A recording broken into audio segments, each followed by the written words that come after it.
Hello everyone, मैं रश्मि आप सभी का अपने यूट्यूब चैनल पर स्वागत करती हूँ। आई होप कि आप सब लोग अच्छे होंगे। तो आज हमारे मैथ में क्लास नंबर 47 वाली है और आज हम शुरू करेंगे बेटा ज्योमेट्री। तो ज्योमेट्री की आज अपनी पहली ही क्लास है। तो पहली क्लास में बेसिक चीजें रहती हैं, आप सबको पता है। तो अगर आपको बेसिक आता है ज्योमेट्री का तो फिर ये क्लास आप स्किप कर देंगे, ठीक है। टाइम खराब बिल्कुल भी नहीं करना है। मैं कभी सजेस्ट नहीं करती हूँ इस चीज के लिए कि आपको चीजें आ रही हैं फिर भी आप उनको देखो, नहीं। पीडीएफ आपको मिलेगी तो आप उसको रिवाइज कर लेना, ठीक है ना। यहाँ आते हैं, इसे शुरू करते हैं। टाइम खराब नहीं करना है अगर आती हैं चीजें तो। जो चीजें नहीं आ रही हैं उनको कवर करना है उतने टाइम में, ठीक है। ये सिलेबस है आपका, ज्योमेट्री हम शुरू करेंगे और अभी मैं बेसिक कराऊंगी और इसी बेसिक से रिलेटेड हम क्वेश्चन सॉल्व करेंगे, ठीक है। सारी चीजें मैंने लिख दी हैं क्योंकि अगर मैं लिख लिख के समझाती ना तो पहले 10 पेज पे जितना भी मैंने मटेरियल दिया है ना उसको समझाने में ही 1 से 1.5 घंटा चला जाता। तो इसलिए मैंने सारी चीजें लिख दी है। सिर्फ समझाने का काम है, थोड़ी देर में समझेंगे उसके बाद कुछ सच पे आ जाएंगे, ठीक है। चलिए, क्लास के एंड में मैं 2 मिनट आपसे कुछ बात भी करूंगी आलतू फालतू बात नहीं, ठीक है। सुनते हुए जाना, आपके ही काम की बात है। शायद किसी का भला हो जाए, मेरा भी थोड़ा सा भला हो जाएगा उसमें, ठीक है। सुनते हुए जाना, इधर आ जाओ। अभी यहाँ से शुरू करेंगे। तो सबसे पहले देखो, ज्योमेट्री में हम एंगल और साइड का मेजरमेंट करते हैं, ठीक है। तो ज्योमेट्री के अंदर हम एंगल सीखेंगे और साइड सीखेंगे, साइड कैसे निकालते हैं, ठीक है ना। तो अभी मैं बिल्कुल जीरो से शुरू करेंगे। पॉइंट क्या होता है, लाइन क्या होती है, लाइन सेगमेंट क्या होती है, रे क्या होती है, ठीक है। ये सारी चीजें सीखेंगे तो फिर आगे बढ़ेंगे धीरे धीरे। यहाँ से शुरू करते हैं। तो पॉइंट क्या होता है बेटा, 0 डायमेंशन फिगर और a circle with 0 radius. Point 0 dimension मतलब कि उसके पास ना लंबाई होती है, ना चौड़ाई होती है, ना ऊंचाई होती है। 0 डायमेंशन फिगर, कोई भी साइड उसके पास नहीं होती है। या फिर हम ये कह लें कि एक ऐसा सर्कल जिसके पास रेडियस के नाम पर क्या है, 0, ठीक है ज्यादा फनी हो जाएगा। यहाँ बनाते हैं मैं, देखो ये मैंने पॉइंट बनाया, ये क्या बनाया मैंने, पॉइंट बनाया, ठीक है। इसके पास न लंबाई है, न चौड़ाई है और ना ही ऊंचाई है।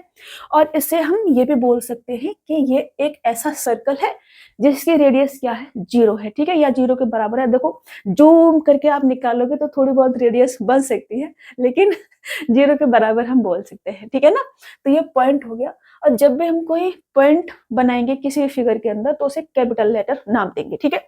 जैसे कि ये पॉइंट है तो मैं इस पॉइंट को ए से डिनोट करूं तो कैपिटल ए में लिखूंगी, ठीक है। या फिर पी या ओ जो भी मानेंगे, कैपिटल लेटर से डिनोट करेंगे, ठीक है ना। चलिए, कैपिटल लेटर से लिखेंगे, समझ रहे। लाइन की बात करें तो 1 डायमेंशन फिगर केवल इसके पास लंबाई होती है ओनली, ठीक है। 1 dimension figure. Line is a set of points, बहुत सारे पॉइंट्स का एक सेट होता है। हैविंग ओनली लेंथ, जिसके पास केवल लंबाई होती है, लंबाई रखता है। विद नो एंड्स, इसका कोई भी एंड नहीं होता है, ठीक है। देखो एक एक पॉइंट समझा रही हूँ आपको। जैसे कि मैंने एक लाइन बनाई, ठीक है, जिसके पास केवल एक डायमेंशन होती है, मतलब कि केवल लंबाई होती है। जैसे कि बहुत सारे पॉइंट बना करके, जैसे मैंने पॉइंट बनाए और इसको मैंने मिला दिया, ये क्या बन गई, लाइन बन गई। इसको ले जाओ, कोई भी एंड नहीं, आगे चलती चली जाएगी, चलती चली जाएगी, चलती चली जाएगी।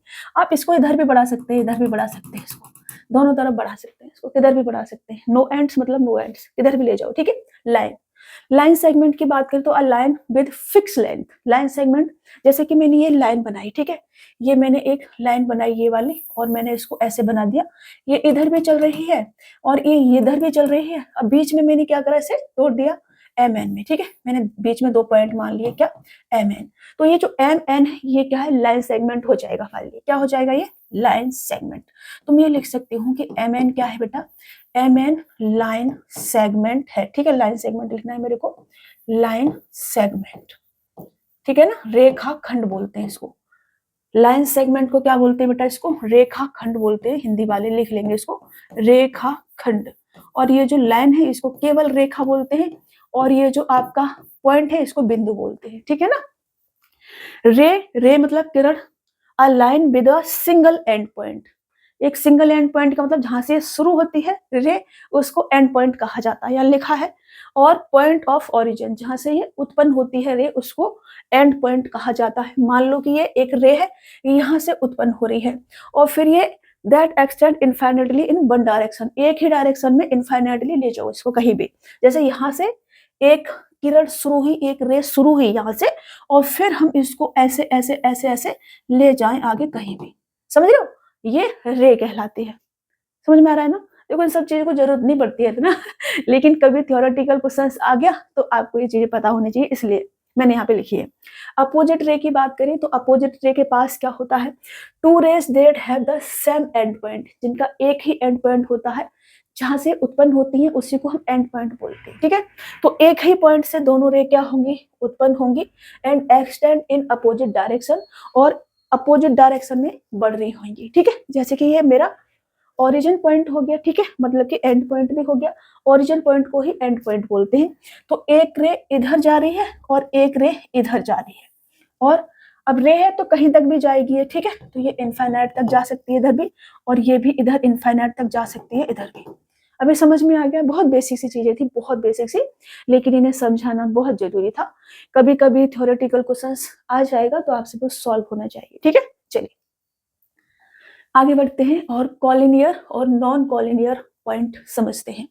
कॉलिनियर पॉइंट क्या होते हैं, जो एक ही लाइन में हो, कॉलिनियर पॉइंट। नॉन कॉलिनियर जैसे ये बने हुए हैं जगह जगह, और भी बना दो, इनको यहाँ भी बना दो, एक यहाँ भी बना दो, ये क्या है, नॉन कॉलिनियर पॉइंट होते हैं। ठीक है, ये लिखा हुआ है, पढ़ सकते हैं, फिगर से ज्यादा अच्छे से समझ में आता है, इसलिए फिगर भी बना रखा है। कॉलिनियर जो एक ही लाइन में हो, जैसे कि पी क्यू आर एक ही लाइन में है, हम इसको ऐसे बना सकते हैं, लाइन बना सकते हैं पूरा एक कॉलिनियर। संरेखीय रेखा बना सकते हैं, संरेखीय रेखा के साथ।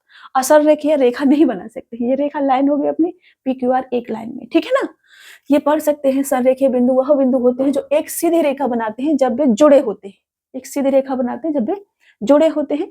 दो बिंदु हमेशा संरेखीय होते हैं। अब दो बिंदु तो संरेखीय होंगे, पी क्यू को ले लो तो ये भी एक रेखा बना देंगे, एस और आर को ले लो ये भी एक रेखा बना देंगे, केवल Q और R को ले लो ये भी एक रेखा बना देंगे, इसको ले लो ये भी एक रेखा बना देंगे।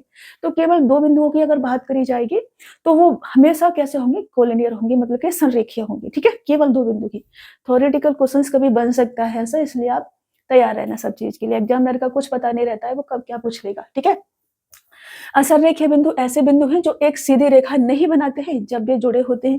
केवल तीन या तीन से अधिक असंरेखीय बिंदु होते हैं, ये हो सकते हैं। ठीक है ना, दो बिंदु कभी भी असंरेखीय नहीं होंगे, दो बिंदु होंगे तो वो कौन से होंगे, संरेखीय होंगे, कोलिनियर होंगे। ठीक है, छोटे छोटे पॉइंट है, ये आपको पता होनी चाहिए। चलिए आगे बढ़ते हैं और टाइप ऑफ लाइन समझते हैं, रेखा के प्रकार किसी का नाम रेखा भी हो सकता है, बुरा मत मानना। ठीक है, तो सबसे पहले स्ट्रेट लाइन, सीधी रेखा क्या होती है, तो जब किन्हीं दो बिंदुओं के बीच की दूरी न्यूनतम हो, एक सीधी रेखा कहलाती है। जैसे कि हमने ये एक रेखा बना दी, ठीक है ना, और इसको मैंने एम एन नाम दे दिया, इसको मैंने एम मान लिया, इसको मैंने एन मान लिया, तो ये क्या है, एक सीधी रेखा है। इसको हम ऐसे भी बनाते हैं, ऐसे भी बना सकते हैं। ठीक है बुरा मत मानना, कैसे बना सकते हो रेखा, मतलब कि अरे रे कहाँ आ गए बाबा, हम इधर ही आना है अभी।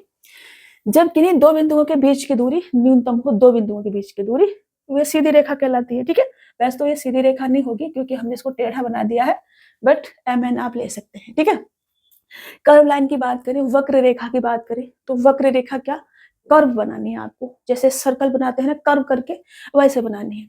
तो ये एक कर्व लाइन हो जाएगी, जैसे मैंने ये बना दी, अरे बेटा पेन आ जाओ, ये हमने बना दी, ये कर्व लाइन हो जाएगी। मैं इसको ऐसे भी बना सकती हूँ, ये भी एक कर्व लाइन हो जाएगी, बना सकते हैं ना। कर्व लाइन बनानी है हमको, कैसे बना सकते हैं हम इसको, और भी तरीके से बना सकते हैं, थोड़ा कर्व रखना है बस, ऐसे भी बना सकते हैं। बना सकते हैं कि नहीं बना सकते, तो ये कर्व लाइन होती है, समझ रहे ना। पैरेलल लाइन की बात करें, समांतर रेखाएं, तो ए और बी और पी और क्यू है ये। ठीक है, पी क्यू है, पी ओ मान लो, कोई दिक्कत नहीं है, ओ भी लिख सकते हैं, क्यू भी लिख सकते हैं। तो अगर ए बी और पी क्यू क्या है, समांतर रेखाएं, पैरेलल लाइन है, तो पहली बात ये होगी कि इनके बीच की जो डिस्टेंस होगी वो हमेशा फिक्स होगी, और वो एक दूसरे को कभी काटेंगी नहीं, क्योंकि वो क्या है, पैरेलल चल रही है इसलिए। ठीक है, तो इनके बीच की जो डिस्टेंस होगी वो हमेशा क्या होगी, फिक्स होगी, चाहे इन्हें आगे कितने भी ले जाए, चाहे इन्हें इधर कितना भी ले जाए, डिस्टेंस हमेशा इनकी फिक्स रहेगी, ये कभी भी एक दूसरे को काटेंगी नहीं। ठीक है, क्योंकि ये क्या है बेटा, पैरेलल चल रही है, समांतर। रेल की पटरियां देखी आपने वो समांतर चलती है, वो काटती नहीं है एक दूसरे को। तो यहाँ लिखा है दो रेखाओं के बीच की दूरी हमेशा समान है, फिर उन्हें समांतर रेखाएं कहा जाता है। समांतर रेखाएं कभी भी एक दूसरे को काटती नहीं है। ठीक है, चलिए आगे बढ़े। विभिन्न बिंदुओं पर कौन सा, तिर्यक रेखा। ठीक है, तिर्यक रेखा, ये ट्रांसवर्सल लाइन, तिर्यक रेखा, विभिन्न बिंदुओं पर दो या अधिक रेखाओं को जोड़ने वाली एक सीधी रेखा को एक तिर्यक रेखा कहा जाता है। ठीक है, एक सीधी रेखा को विभिन्न बिंदुओं पर दो या दो से अधिक रेखाओं को जोड़ने वाली, जैसे कि ये 3 लाइन हमारी बनी है, इनको विभिन्न बिंदुओं पर जोड़ने वाली। अब देखो ये एक ट्रांसवर्सल लाइन है, इसको यहाँ जोड़ रही है, इसको यहाँ जोड़ रही है, इसको यहाँ जोड़ रही है, इसने इसको जोड़ दिया तीनों लाइनों को, तो जोड़ने वाली एक सीधी रेखा को ही हम क्या कहते हैं, तिर्यक रेखा कहा जाता है। ये फिगर से ज्यादा अच्छे से समझ में आती है। ये आपकी ट्रांसवर्सल लाइन हो जाएगी। अब ये जो लाइन बनी हुई है पैरेलल भी हो सकती है और पैरेलल नहीं भी हो सकती है। जैसे इनकी बात करें तो ये पैरेलल लाइनें हैं दोनों, ठीक है, और इनकी बात करें तो पैरेलल नहीं है, तो पैरेलल भी हो सकती है और पैरेलल नहीं भी हो सकती है, ठीक है ना। लेकिन ये जो लाइन इनको काटते हुए गुजरेगी ये ट्रांसवर्सल लाइन कहलाएगी। ठीक है, समझ में आ रहा है आपको। अभी एंगल पे नहीं जाएंगे, एंगल पर बाद में जाएंगे, सिर्फ अभी फिगर समझना है आपको कि चीजें कैसे चल रही हैं।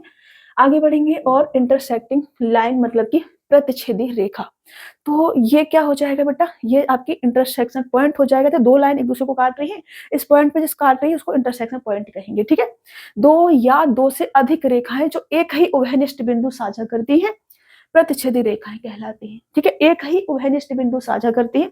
अगर ये दो से ज्यादा भी होती, ऐसे भी बना सकते थे हम, तब भी ये क्या कहलाती, प्रतिच्छेदी रेखाएं कहलाती। समझ रहे हो ना। और ये जो पॉइंट होता वो ये क्या कहलाता, ये इंटरसेक्शन पॉइंट कहलाता। ओके, चलिए आगे बढ़े, नेक्स्ट ले ले। बहुत बेसिक सी चीज है, बस समझते चलना है आपको। कॉन करंट लाइन मतलब कि संगामी रेखाएं। अभी देखो कॉन करंट लाइन में और इसमें इंटरसेक्टिंग लाइन में कंफ्यूज नहीं होना है।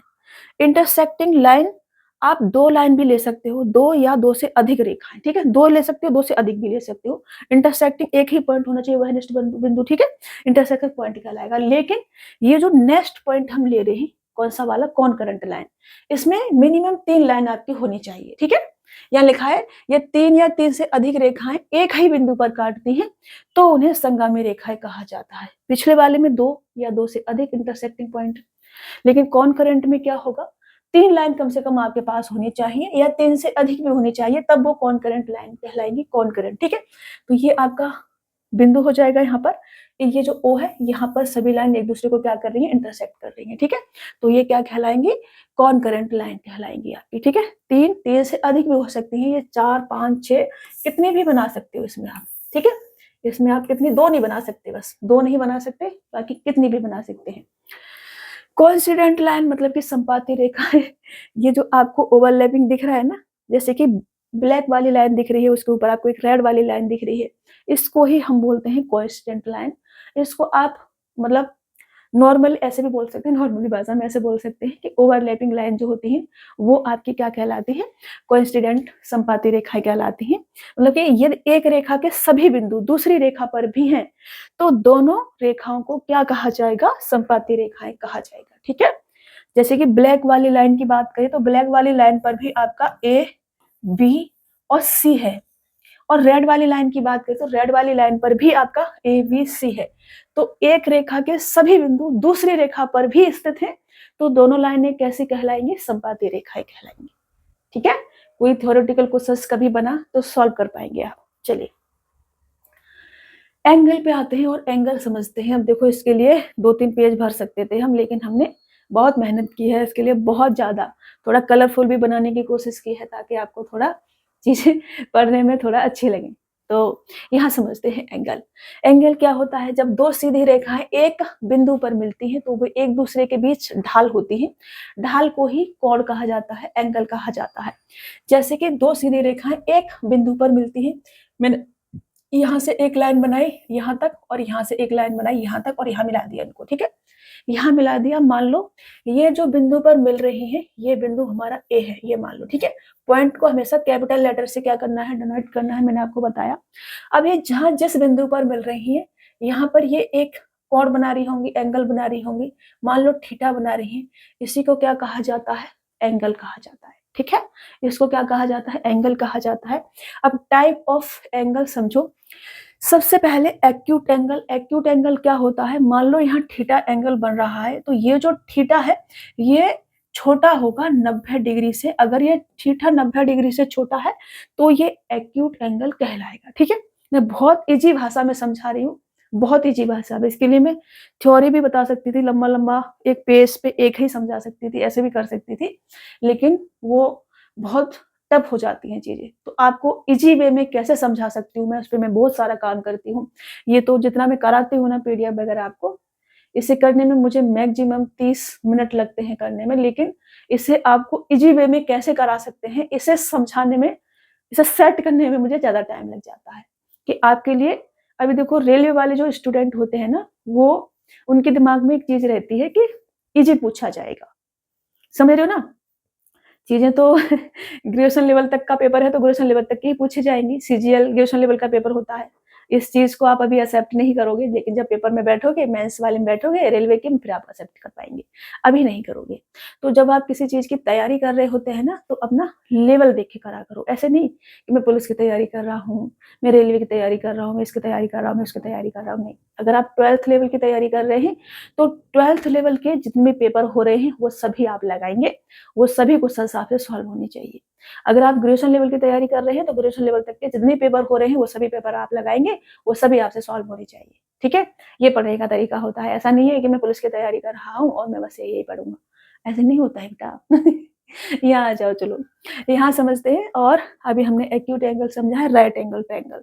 राइट एंगल ट्रायंगल में ये एंगल क्या होगा हमारा, 90 डिग्री का होगा। मान लो कि ये थीटा है, ठीक है? ऐसे बनाते हैं, ये थीटा है और ये जो हमारा थीटा है ये कितने का होगा, 90 डिग्री का होगा, एग्जैक्ट 90 डिग्री का, ठीक है ना? अगर ये 90 डिग्री का है तो ये राइट एंगल ट्रायंगल कहलाएगा। ऑब्ट्यूज एंगल की बात करें, केवल अभी हम एंगल समझ रहे हैं, ठीक है? इनको हम अलग से पढ़ेंगे, ट्रायंगल जब पढ़ेंगे उसमें हम अलग से सारी चीजें पढ़ेंगे। ऑब्ट्यूज एंगल की अगर हम बात करें, तो ऑब्ट्यूज एंगल मान लो कि ये हमारा क्या है, थीटा है, मान लो थीटा ये वाला एंगल। तो ये जो हमारा थीटा होगा बेटा, ये 90 डिग्री से तो बड़ा होगा और 180 डिग्री से छोटा होगा। अगर ऐसा है तो ये क्या कहलाएगा बेटा, ऑब्ट्यूज एंगल कहलाएगा, ठीक है? मैं इसको हटा के अच्छा सा लिखती हूँ क्योंकि ये मुझे अच्छा नहीं लग रहा। मान लो कि ये वाला एंगल क्या है, ये वाला एंगल थीटा है मान लो। तो ये जो थीटा होगा, ये 90 डिग्री से तो कैसा होगा, बड़ा होगा और 180 डिग्री से छोटा होगा। अभी ठीक है, अभी अच्छा लग रहा है थोड़ा। अगर स्ट्रेट एंगल की बात करेंगे, तो अब देखो एक लाइन है, सीधी रेखा है, उस पर ही हमने क्या करा, यहाँ पर एक एंगल बना दिया। ये तो सीधी रेखा है, अगर एक पॉइंट होता 360 डिग्री का एंगल बनाता है, तो आधा कर दिया तो 180 डिग्री का। तो स्ट्रेट एंगल की बात करेंगे, तो ये जो भी थीटा बनेगा, यहाँ पर थीटा बना दो भाई, ठीक से बना दो। यहाँ पे जो भी एंगल बनेगा ये कितने का होगा, एग्जैक्ट 180 डिग्री का होगा, 180 डिग्री का, ठीक है? सारी चीजें लिखी हुई हैं। रिफ्लेक्स एंगल की बात करेंगे, तो ये 180 डिग्री से बड़ा होता है। मान लो कि ये वाला एंगल हमारा क्या है, थीटा है, तो ये क्या होगा बेटा, ये हमारा बड़ा होगा 180 डिग्री से, ठीक है? ये 180 डिग्री से क्या होगा बेटा, बड़ा होगा। मैं ठीक लिख रही हूँ ना, 90 डिग्री से छोटा, 90 डिग्री के बराबर, और ये 90 डिग्री से बड़ा और 180 डिग्री से छोटा, और ये केवल 180 डिग्री का, और ये 180 डिग्री से बड़ा होगा, ग्रेटर देन 180 डिग्री यहाँ पे लिखा हुआ है, ठीक है ना? Reflex angle. फुल एंगल, पूरा एक एंगल हो गया, सर्कल बना दिया पूरा, तो वो 360 डिग्री का, ठीक है? ये पूरा क्या हो गया, एक पॉइंट मान सकते हैं। मान लो एक पॉइंट है, तो ये पॉइंट क्या होगा बेटा, 360 डिग्री का एंगल बनाएगा, समझ रहे हो ना? केवल एक पॉइंट। तो मान लो कि ये क्या है, एक पॉइंट है, तो ये फुल एंगल हो गया एग्जैक्ट 360 डिग्री का, ठीक है? जीरो जीरो एंगल भी होता है। जीरो एंगल क्या होता है, दो लाइन अगर ओवरलैपिंग है, ठीक है, संपाती रेखाएं, अभी अभी हमने पढ़ा था, तो उसमें क्या होता है, जीरो एंगल बनता है। क्या बनता है, जीरो एंगल बनता है। संपाती रेखा है तो वो एंगल बनाने के लिए क्या करना पड़ता है, दो रेखाओं को एक बिंदु पर मिलना पड़ता है, ऐसे जोड़ना पड़ता है, तब एंगल बनता है। सभी जगह देखो, ये दो रेखाएं यहाँ जुड़ रही हैं, दो रेखाएं यहाँ जुड़ रही हैं, दो रेखाएं यहाँ जुड़ रही हैं, यहाँ भी एक लाइन इधर से आई, एक लाइन इधर से आई, तब जुड़ी होगी यहाँ पर 180 डिग्री का एंगल। यहाँ भी दो रेखाएं ऐसे जुड़ रही हैं, और यहाँ पर पूरी जैसे सर्कल बना रही है, समझ रहे हो ना? एक पॉइंट है, पूरा फुल एंगल बना रही है। यहाँ पर क्या है, दोनों रेखाएं एक दूसरे के ऊपर चल रही हैं। अगर ऊपर चलेंगी तो फिर कोई भी एंगल नहीं बनेगा, तो ये क्या हो जाएगा, जीरो एंगल, ठीक है ना? अच्छा लिख देती हूँ मैं, जीरो एंगल। ओके, चलिए समझ गए ना आप? अभी हम आगे बढ़ेंगे। कुछ गलत तो नहीं कर दिया ना? कुछ नहीं गलत करा, ठीक है? समझ में आना चाहिए ना, मैं बातों बातों में बह जाती हूँ कभी कभी। रीचेक करना पड़ता है मुझे कि सब सही है, क्योंकि पीडीएफ जाएगी तो कुछ बच्चे सिर्फ पीडीएफ पढ़ के ही काम चलाते हैं, तो उनके लिए सारी चीजों का ध्यान रखना पड़ता है। आगे बढ़े, और अभी हम आते हैं कॉम्प्लीमेंट्री एंगल और सप्लीमेंट्री एंगल, ठीक है? मतलब कि कोटि पूरक कोण और संपूरक कोण। ये जो संपूरक कोण है ना, इसको हम पूरक कोण भी बोलते हैं। क्या बोलते हैं? पूरक कोण। तो अगर आपको कहीं पूरक कोण भी लिखा हुआ मिल जाएगा तो उसका मतलब क्या होगा बेटा? उसका मतलब होगा सप्लीमेंट्री एंगल, मतलब कि समपूरक कोण। ठीक है, पूरक कोण भी इसको कई जगह ऐसा लिखा हुआ आपको मिलेगा। पहले यहाँ समझते हैं। तो कोटिपूरक कोण क्या होता है? यह दो कोणों का योग समकोण मतलब कि 90 डिग्री है तो उन्हें कोटिपूरक कोण कहा जाता है। जैसे कि ये वाला एंगल हमारा ए है, ये वाला एंगल बी है और a प्लस बी बराबर क्या है? 90 डिग्री है। तो ये क्या कहलाएगा? कोटिपूरक कोण कहलाएगा। अगर मैं इसे और उसमें लिखूं, मतलब कि समझाऊं आपको, तो मान लो एक एंगल अगर थीटा है तो दूसरा एंगल 90 माइनस का थीटा होगा। तो मैं ये कहूं कि ये मैं थीटा मान लिया, इसका कोटिपूरक एंगल क्या होगा? तो 90 माइनस के थीटा होगा। ठीक है, एक एंगल मैंने 10 मान लिया, मैं कह रही हूँ कि इसका कोटिपूरक एंगल कितना होगा? तो वो 80 होगा। 90 माइनस के 10, ठीक है, 80 होगा। मैं ऐसे भी लिखते चलती हूँ, 90 माइनस के डिग्री में लिखते चलती हूँ। ठीक है, थीटा डिग्री और ये, तो यहाँ से मैं 10 डिग्री माइनस कर दूं, कितना आ जाएगा? 80 डिग्री। तो ये हमारा यहाँ जो आ रहा है ये कोटिपूरक कोण कहलाएगा। ठीक है, जैसे एक थीटा है, थीटा का कोटिपूरक कोण कितना होगा? 90 माइनस थीटा। एक एंगल 10 डिग्री है, इसका कोटिपूरक कोण कितना होगा? 80 डिग्री होगा। 90 डिग्री माइनस के 10 डिग्री। अगर मैं ये कहूँ कि एक एंगल मेरा 20 डिग्री है, 20 डिग्री, तो मैं कहूँ कि इसका कोटिपूरक एंगल क्या होगा? तो इसका कोटिपूरक एंगल क्या होगा? 90 डिग्री माइनस के 20 डिग्री, कितना आ जाएगा बेटा? 70 डिग्री। ये इसका क्या होगा? कोटिपूरक एंगल होगा। समझ रहे हो? इनकी जरूरत पड़ेगी आगे चल के, इसलिए समझा रही हूँ मैं आपको। तो ऐसे ही अगर मैंने एक एंगल अगर x डिग्री मान लिया तो इसका कोटिपूरक एंगल क्या आ जाएगा? 90 माइनस के 90 डिग्री माइनस के x डिग्री, ये इसका कोटिपूरक एंगल आ जाएगा। अभी समझ में आ रहा है ना? यहाँ सप्लीमेंट्री एंगल में, तो सप्लीमेंट्री एंगल क्या होता है? एक एंगल अगर थीटा है तो दूसरा एंगल 180 डिग्री माइनस का थीटा होगा। दोनों एंगल का योग 180 डिग्री होना चाहिए तो सप्लीमेंट्री एंगल कहलाएगा।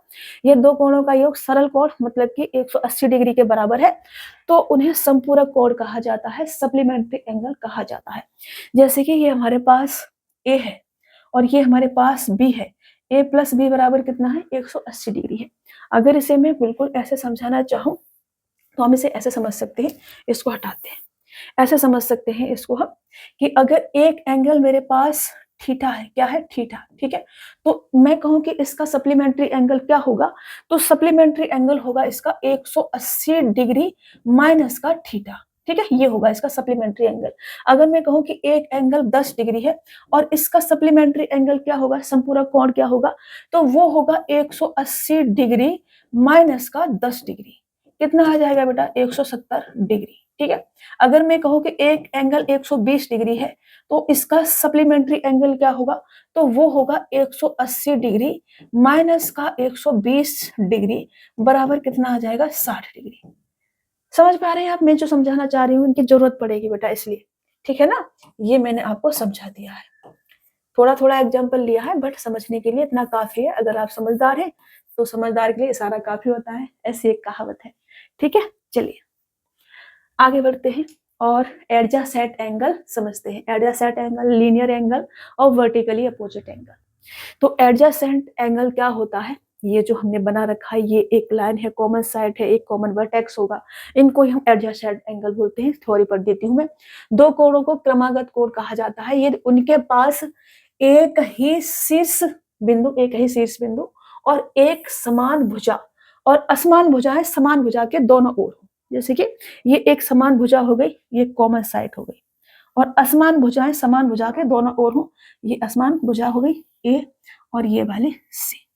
ये कॉमन साइड इनके पास हो गई, कौन सी वाली? ये वाली। ठीक है, और इनके पास कॉमन एक वर्टेक्स हो गया, ये वाला। तो यहाँ जो एंगल बनेंगे ये क्या कहलाएंगे? एडजेसेंट एंगल कहलाएंगे। ठीक है, अभी हम डिटेल में पढ़ेंगे इनको, बस अभी ऐसे समझ रहे हैं। लीनियर पेयर ऑफ एंगल क्या होता है? लीनियर पेयर ऑफ एंगल संरेखीय युग्म, संरेखीय लिखा हुआ है तो संरेखीय मतलब कि ये हमने एक लाइन बनाई और ये हमारा ये जो एंगल होगा, ये जो एंगल होगा, दोनों को मिलाएंगे 180 डिग्री समाएगा, संरेखीय हो गया। ठीक है ना, नाम से ही चीजें बहुत सारी क्लियर हो जाती हैं। शीर्ष बिंदु कोण, इसको समझ लो।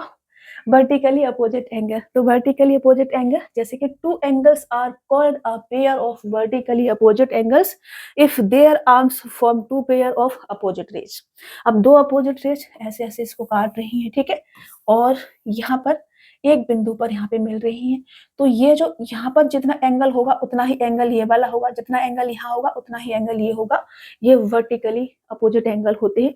जैसे कि ये जरूरी नहीं है कि ऐसे ही काटेंगे, ऐसे भी कैसे भी काट सकते हैं, ऐसे भी काटेंगे तब भी यहाँ पर जितना एंगल होगा, मान लो कि यहाँ थीटा है तो यहाँ भी थीटा ही बनाएंगे, समझ रहे हो। जैसे ही यहाँ पर ये जो भी एंगल बनाएंगी, मान लो कि यहाँ पर अल्फा एंगल बना दिया उन्होंने, तो यहाँ भी ये अल्फा ही बनाएंगे, समझ रहे हो। ये अल्फा बीटा कुछ भी मान सकते हैं, आपकी मर्जी है।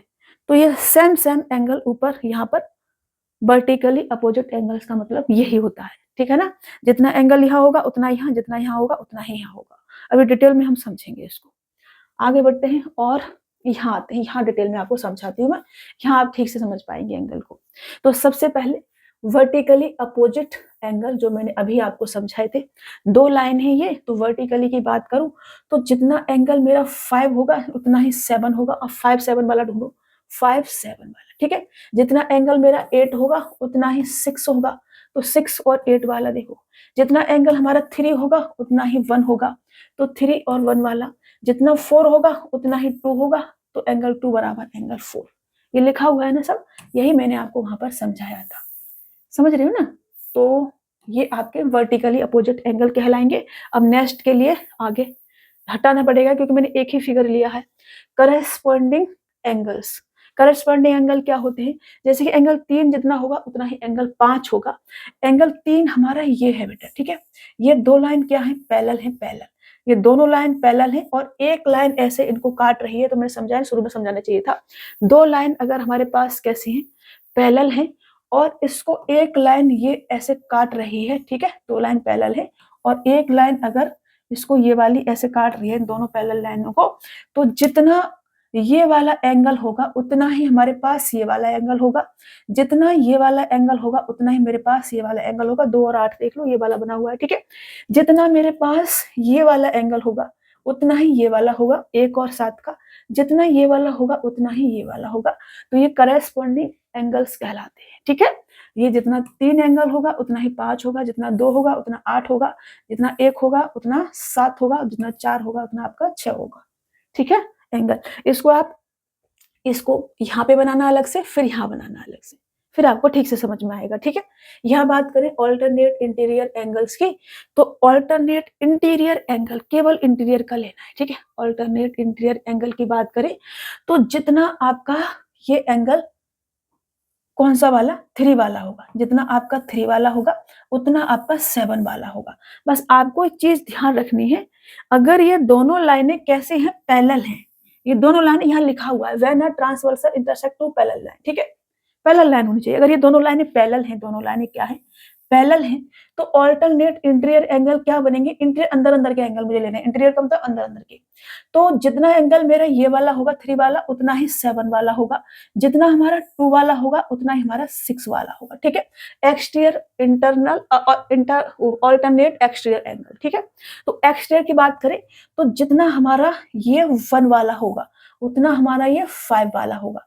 जितना ये 4 वाला होगा उतना 8 वाला होगा, समझ रहे हो। ये हमारे एक्सटीरियर एंगल आ जाएंगे, ऑल्टरनेट एक्सटीरियर एंगल।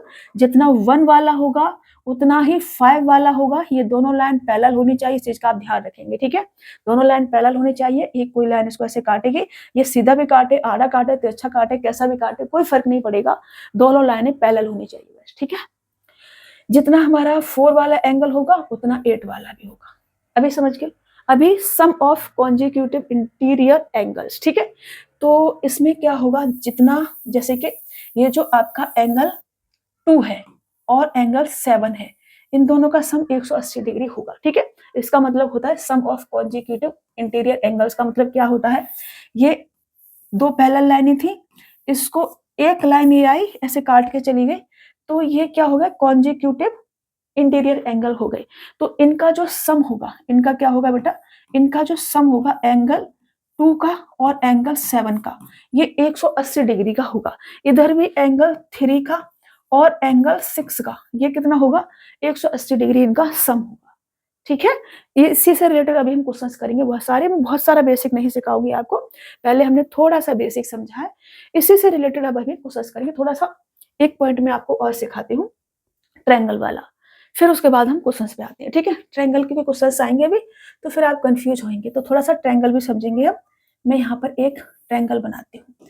मैंने ये क्या बना दिया बेटा, एक ट्रायंगल बना दिया, ठीक है।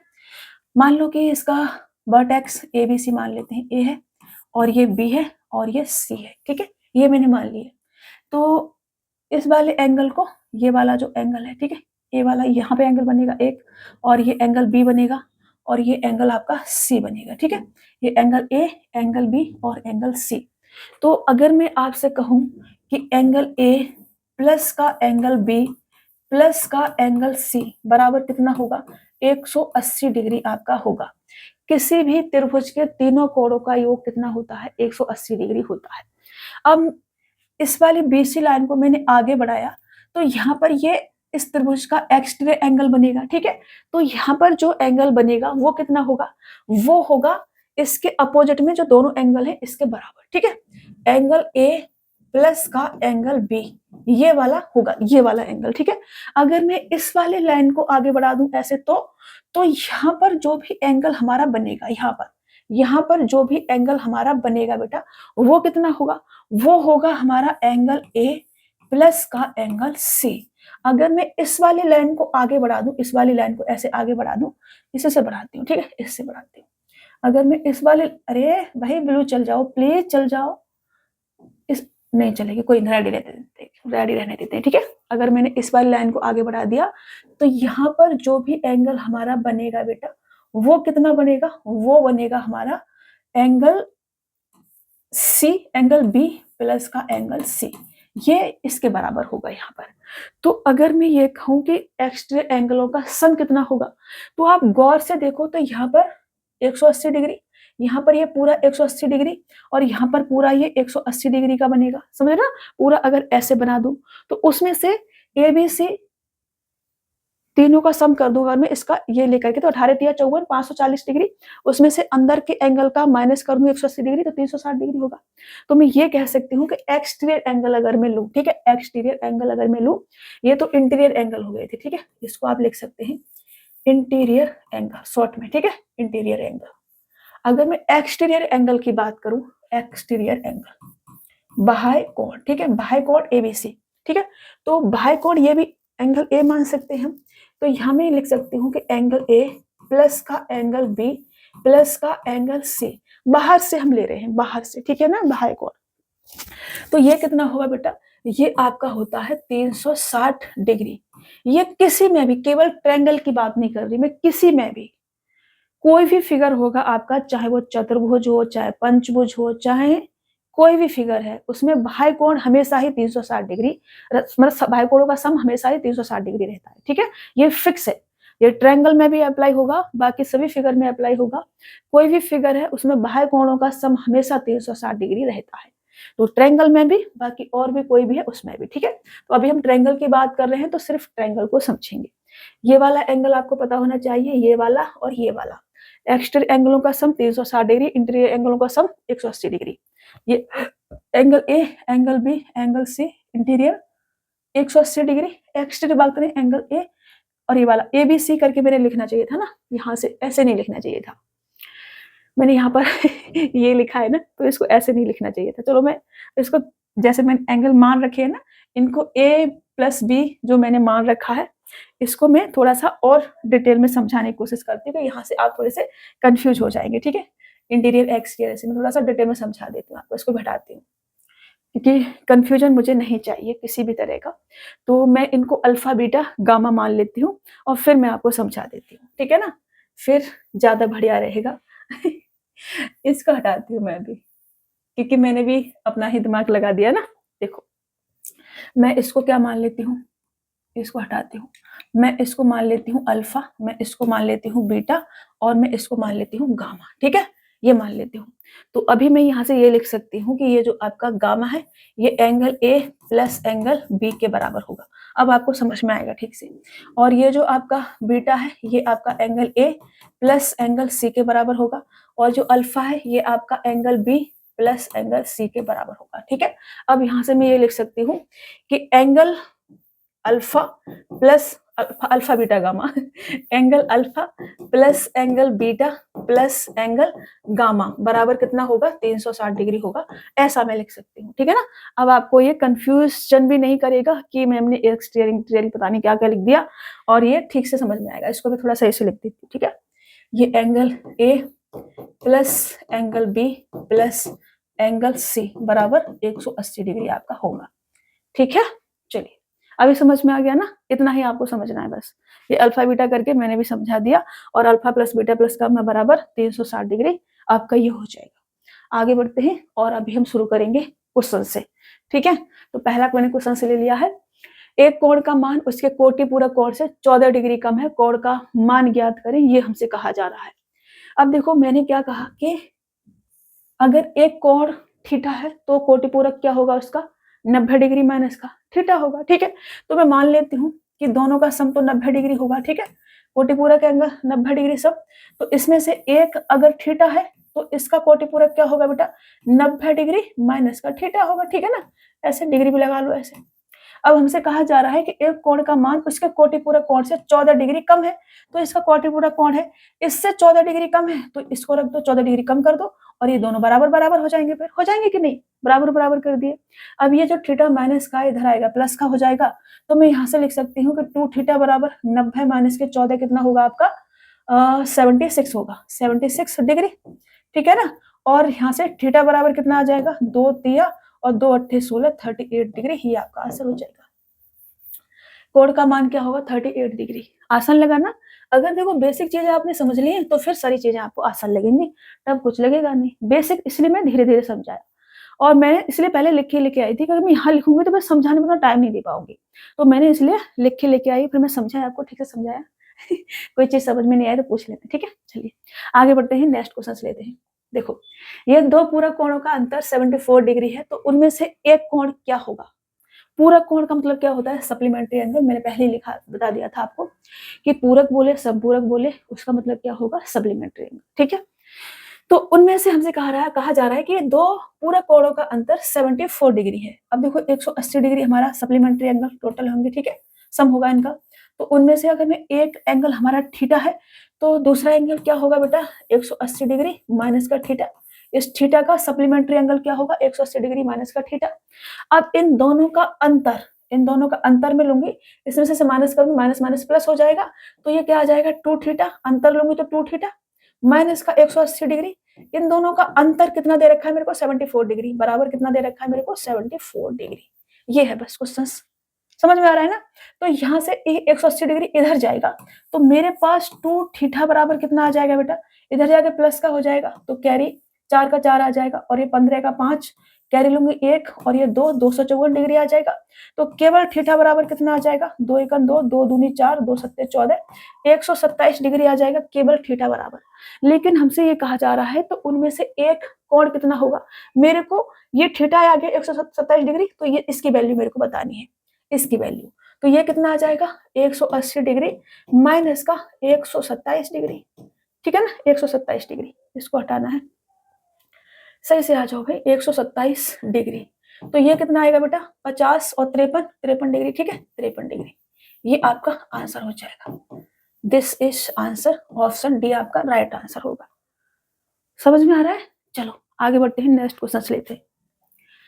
एक्स और बाई दो संपूरक कोण हैं, यदि कोण एक्स का संपूरक कोण बाई के कोटिपूरक कोण का आधा है, तब एक्स अनुपात बाई क्या होगा, ये हमसे कहा जा रहा है। देखो बेटा एक्स और बाई संपूरक कोण है, मतलब कि 180 डिग्री संपूरक टोटल होगा, इसमें से ये एक्स है और ये वाला बाई है। ठीक है, एक्स और बाई संपूरक कोण हो गए।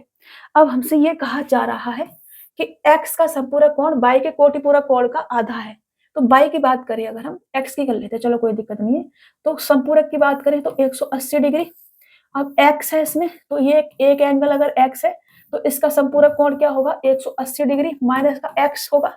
ठीक है ना, और कोटिपूरक की बात करें अगर हम बाई के साथ के, तो कोटिपूरक 90 डिग्री का होता है, तो 90 डिग्री पर ये 180 डिग्री। इसमें एक एंगल अगर बाई है तो इसका कोटिपूरक एंगल 90 डिग्री माइनस का बाई होगा। ठीक है, ये होगा, यहाँ तक कोई कंफ्यूजन नहीं होना चाहिए आपको। अब हमसे कहा जा रहा है कोण बाई के कोटिपूरक कोण का आधा है एक्स का संपूरक, ये वाला एंगल, ये वाला एंगल इस वाले एंगल का आधा है। मतलब कि हमसे ये कहा जा रहा है कि 90 डिग्री माइनस का बाई का आधा, इसका आधा ये आ जाएगा 1/2 बराबर क्या बोल रहे हैं हमसे, बराबर ये वाला है 180 डिग्री माइनस का x, ये हमसे कहा जा रहा है। तो इससे 2 जो है इधर चला जाएगा, ठीक है ना। तो ये हमारे पास 90 डिग्री माइनस का बाई बराबर 18 दूनी 36, 18 दूनी 36, 360 डिग्री माइनस का 2x, ये लिख सकते हैं हम।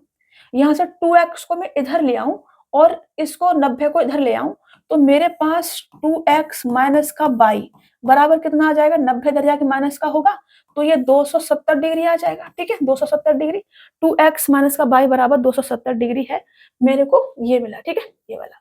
यहाँ से देखो तो x प्लस बाई बराबर 180 डिग्री, यहाँ अगर मैं रखूं तो यहाँ x प्लस बाई बराबर 180 डिग्री है, और यहाँ अगर मैं देखूं तो ये 2x प्लस माइनस का बाई बराबर कितना है, 270 डिग्री है। अगर मैं दोनों को ऐड कर दूं, दोनों को क्या कर दूं, ऐड कर दूं, तो बाई से बाई कटेगा और मेरे पास 3x आएगा। इधर ऐड कर दूं तो मेरे पास कितना आ जाएगा, 540 डिग्री नहीं, उतना आ जाएगा 450, ठीक है, 450 ये आ जाएगा, 450 डिग्री आ जाएगा। मतलब 3x बराबर कितना आ जाएगा आपके पास, 450 डिग्री, ठीक है। अगर 3x बराबर इतना है तो x बराबर कितना आ जाएगा बेटा, 3 एक 3 5 15 150 डिग्री आ जाएगा।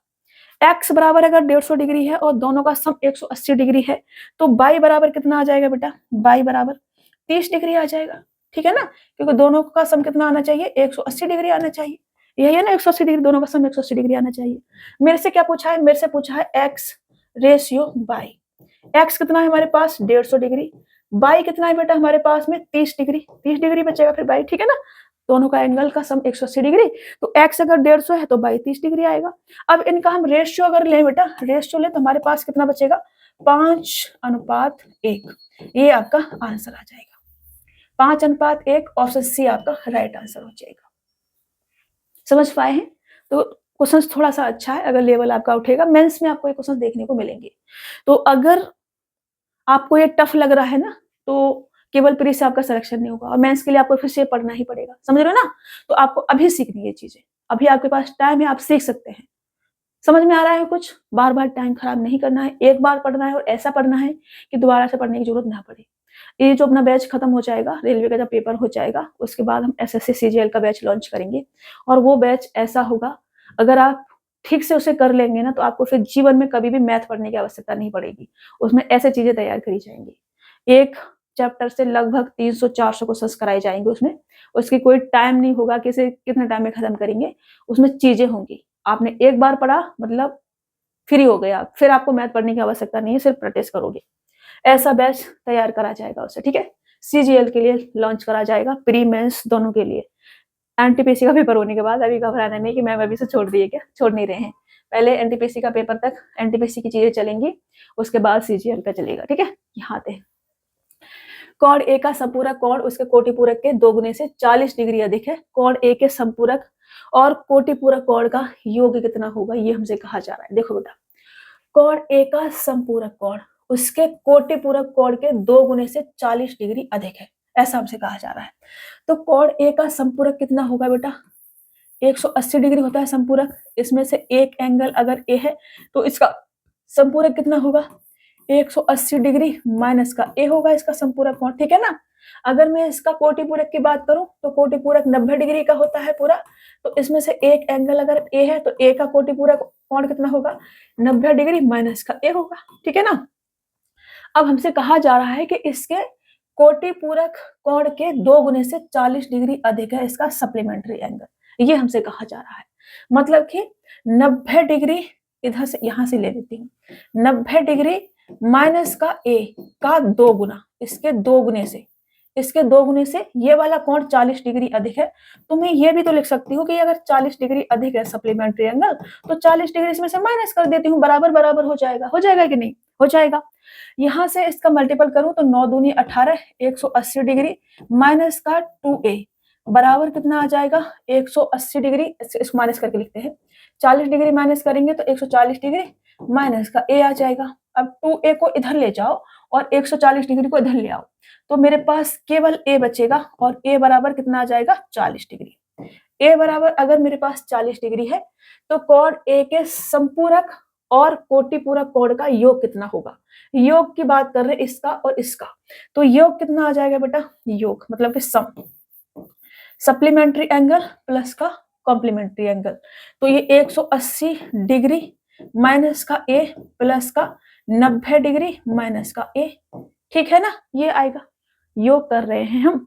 तो यहां से 90 डिग्री और ये कितना आ जाएगा 270 डिग्री माइनस का 2a, 2a, तो ये 270 डिग्री माइनस का 2a का मतलब a बराबर 40 है, मतलब 2 इंटू 40, 40 दूनी 80 डिग्री इसमें से माइनस करोगे तो आपके पास 190 डिग्री बचेगा और ये आपका आंसर आ जाएगा। ठीक है, 190 डिग्री, ऑप्शन ए क्या हो जाएगा आपका राइट आंसर हो जाएगा। सम मैंने गलत लिख दिया है, सम ऐसे नहीं लिखते बाबा, ऐसे लिखते हैं, ये मेरे हाथ है ना, कुछ भी लिख देते हैं, ऐसे लिखते हैं ना सम, हाँ सही से लिख देती हूँ, चलो और थोड़ा अच्छा बना देती हूँ। ये भगवान कैसे कैसे हैं।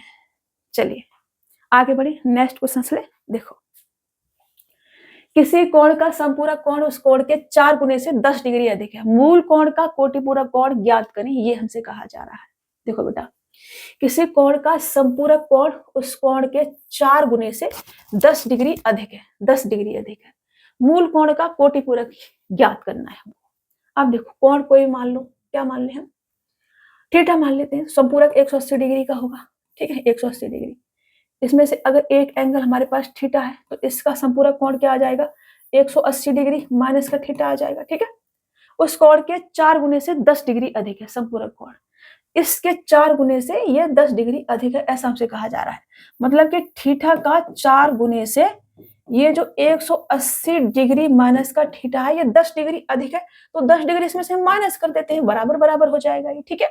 तो जो थीटा है इधर आएगा तो 4 थीटा और थीटा 5 थीटा हो जाएगा, 5 थीटा बराबर में क्या लिख सकती हूँ 170 डिग्री लिख सकती हूँ बेटा, ठीक है ना, 180 में से 10 डिग्री जाएगा तो 170 डिग्री बचेगा हमारे पास, और थीटा बराबर कितना आ जाएगा 5 तिया 15 और 5 चौक 20, 34 डिग्री आ जाएगा थीटा बराबर।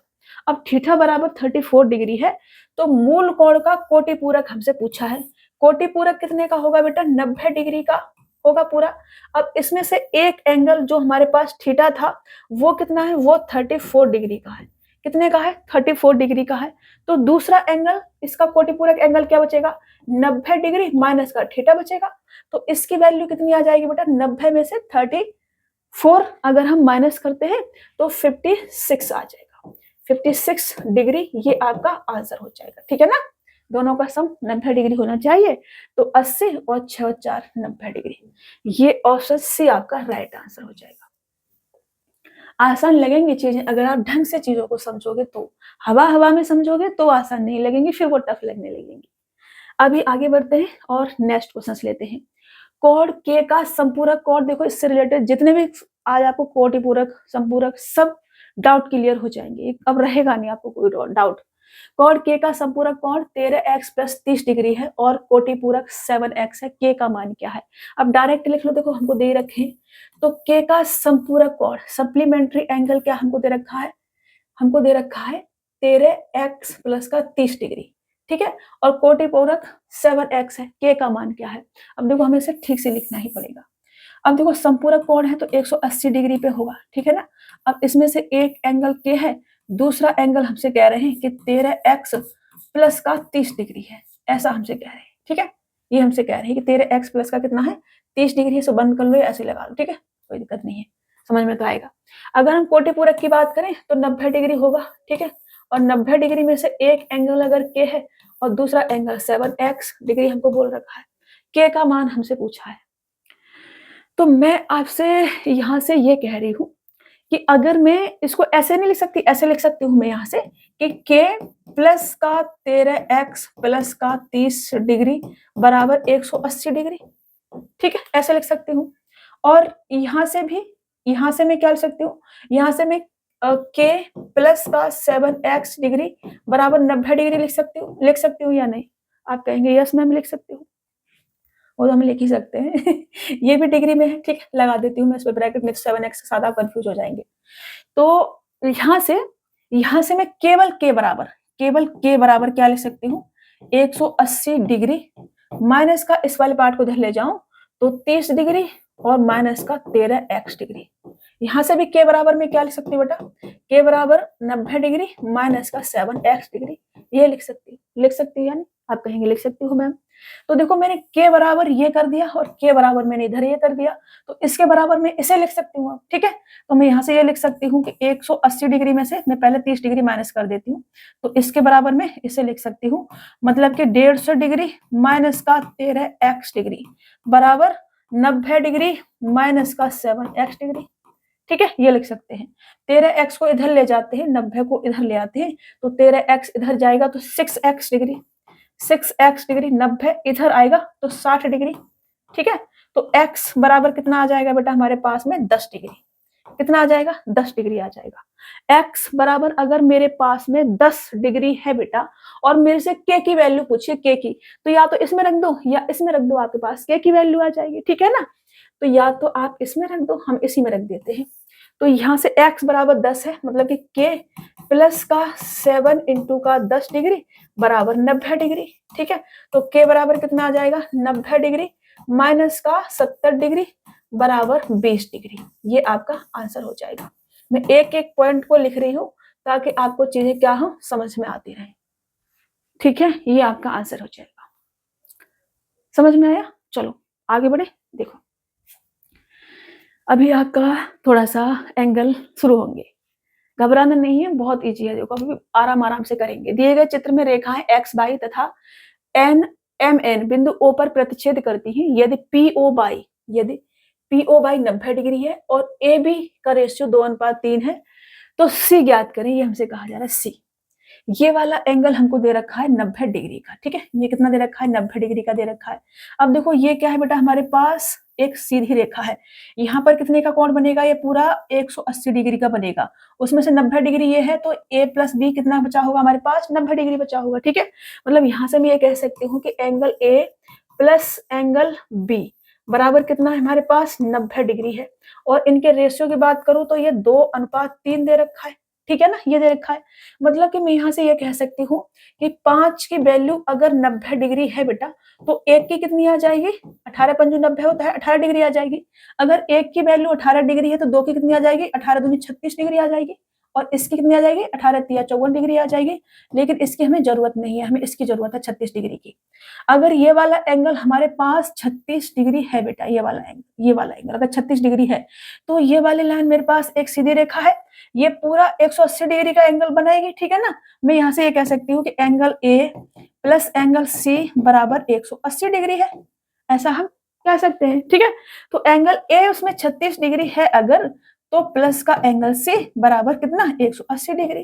केवल एंगल सी बराबर कितना आ जाएगा बेटा 180 डिग्री माइनस का 36 डिग्री बराबर 144 डिग्री, ये आपका आंसर हो जाएगा 144 डिग्री। ऑप्शन डी वाला आपका राइट आंसर होगा। देखो मैं इतना लिख लिख के समझा रही हूँ, इतना लिखने की आवश्यकता नहीं है इसमें, लेकिन फिर भी मैं एक एक पॉइंट लिख रही हूँ ताकि आपके दिमाग में चीजें जाएं, हवा हवा में कुछ भी ऐसे ना हो। इसको हटा देते हैं, चलिए आगे बढ़े। देखो चित्र में यदि ए बी पैरेलल है सी डी के, ए बी पैरेलल है सी डी के, ये दोनों, अरे रे पेन आ जाओ बाबा, ये दोनों क्या है एक दूसरे के पैरेलल है बेटा, ठीक है, ये क्या है पैरेलल है। तथा ई एफ पैरेलल है डी क्यू के, ई एफ पैरेलल है ई एफ, ये भी एक दूसरे के पैरेलल है, इसके पैरेलल है, ठीक है। और P D Q A E D और डी ई एफ का मान ज्ञात करें। ये वाला एंगल हमारे को दे रखा है 34, ये समझ में आ रहा है ना आपको, ये 34 लिखा हुआ है, ठीक है, 34 डिग्री। और ये वाला लिखा है 78 डिग्री, 78 डिग्री। और हमसे पूछा है पी डी क्यू ये वाला एंगल हमसे पूछा है। और ए ई डी ये वाला एंगल हमसे पूछा है। और डी ई एफ ये वाला एंगल हमसे पूछा है। तो मैंने आपको ये लिखवाया था बेटा कि अगर ये दोनों लाइनें पैरेलल हैं और एक लाइन इसको ऐसे काटते हुए अगर ये गुजर गई ऐसे काटते हुए, तो जितना एंगल मेरा ये होगा, इसको थोड़ा सा और बढ़ा लूं ना, इधर से बढ़ा लूं, ठीक है, जितना एंगल मेरा ये वाला होगा उतना ही एंगल मेरा ये वाला होगा। मैंने आपको ये लिखवाया था। तो ये अगर 34 तो ये भी क्या होगा 34 होगा, ठीक है, मैंने समझाया था आपको। अगर ये 34 है बेटा और ये अपने पास ए बी क्या है, एक सीधी लाइन है, यहाँ पर 180 डिग्री का एंगल बनेगा। अगर ये 34 है 78 है तो मेरे पास ये कितना बचेगा, 68 बचेगा, 68 डिग्री। ठीक है ना, 180 डिग्री बनाना है मेरे को, तो ये कितना आ जाएगा, 8 दूनी 16 और 4 20 और 80 और 70 150 और 180 डिग्री। ठीक है, तो ये आपका 68 बचेगा। अब अगर ये 68 डिग्री है बेटा और ये दोनों लाइनें क्या है, पैरेलल है, ये दोनों लाइन, इसको मैं थोड़ा सा आगे बढ़ाऊं, इसके ये पैरेलल है, इसके पैरेलल है, तो जितना एंगल ये उतना एंगल ये, तो ये कितने का होगा, 68 डिग्री का ये भी होगा। तो एंगल ये वाला कितना आया, P D Q, P D Q कितना आया बेटा, 68 डिग्री। मैं यहाँ पे लिख देती हूँ। ठीक है, एंगल पी डी क्यू और एंगल ए ई लिखना पड़ेगा ना मेरे को, डी, और एंगल डी ई एफ बराबर कितना आ जाएगा बेटा, ये आपका 68 डिग्री है और ये आपका कितना है बेटा, ए ई डी कितना है, 34 डिग्री है और ये आपका कितना है बेटा, 68 डिग्री है। ये आपके आंसर हो जाएंगे। ठीक है, 68, 34 और 68, ऑप्शन ए क्या हो जाएगा आपका, राइट आंसर हो जाएगा।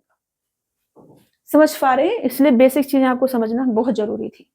चलिए, दिए गए चित्र में यदि पी क्यू पैरेलल है आर एस के, अब देखो ये दोनों लाइनें क्या है बेटा, पैरेलल है हमारे पास में, और ए ई एफ 95 डिग्री है, ए ई एफ ये वाला 95 डिग्री हमें दे रखा है, और बी एच एस 110 डिग्री है, बी एच एस ये वाला 110 डिग्री दे रखा है। तो एंगल बी ये वाला हमसे पूछा है, ये एक्स दे रखा है, एक्स का मान क्या होगा ये हमसे पूछा है।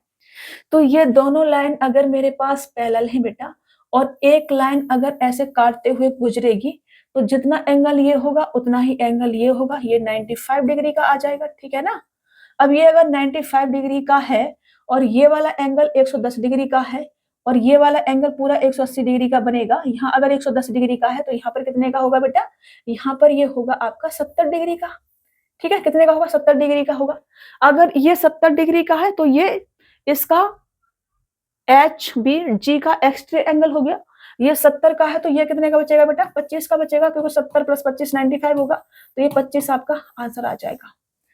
25 ऑप्शन बी आपका राइट आंसर हो जाएगा। अगर आप ऐसे नहीं करना चाह रहे तो आप ऐसे भी कर सकते हैं कि अगर ये 95 है तो ये पूरा 180 डिग्री का होगा, यहाँ पर 85 का एंगल बनेगा, कितने का बनेगा, 85 का। अब ये 70, ये 85 तो ये 25, क्योंकि 180 डिग्री में बनाना है, तो 100 और 110 70 180, ऐसे भी कर सकते हैं। ठीक है ना, कैसे भी कर लो, आपकी मर्जी है। आगे बढ़े, नेक्स्ट क्वेश्चन ले ले। चलो, दिए गए चित्र में रेखाएं एक्स वाई और जेड परस्पर समांतर हैं, दिए गए कोणों में ए एफ बी का मान किसके बराबर है, ए एफ बी का मान किसके बराबर है, ये हमसे पूछा है। ये वाला एंगल हमसे पूछा है। ये वाला कोण हमारे पास 125 डिग्री है, आपको दिख नहीं रहा होगा, मैं ठीक से बना देती हूँ। ठीक है, 125 डिग्री, ये हमारे पास 80 डिग्री है और ये वाला एंगल, ठीक है, और ये वाला एंगल हमारे पास 30 डिग्री है, 30 डिग्री, और ये वाला एंगल हमसे पूछा है। तो आराम से कर पाएंगे। हमने कहा था कि ये क्या है बेटा, दो ऐसे ये हमने बनाया था, ऑल्टरनेट एंगल आपको सिखाया था कि जितना एंगल ये वाला होगा उतना ही एंगल ये वाला होगा, सिखाया था कि नहीं। तो ये अगर हमारे पास 80 डिग्री है तो ये भी कितना होगा, 80 डिग्री का होगा या नहीं होगा, आप कहेंगे होगा मैम, यस जरूर होगा।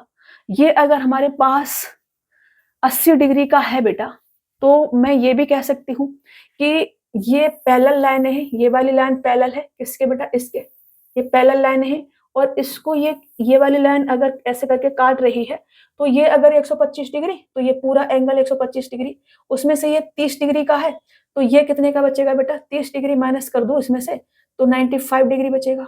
ठीक है, 95 डिग्री, ये अगर 95 डिग्री का है तो ये पूरा एंगल मेरे पास 85 डिग्री का बचेगा, 85 डिग्री, ये 80 डिग्री, ये 85 डिग्री, तो ये कितने का बचेगा बेटा, ये बचेगा मेरे पास में 15 डिग्री का, तो ये 15 डिग्री ये आपका आंसर हो जाएगा।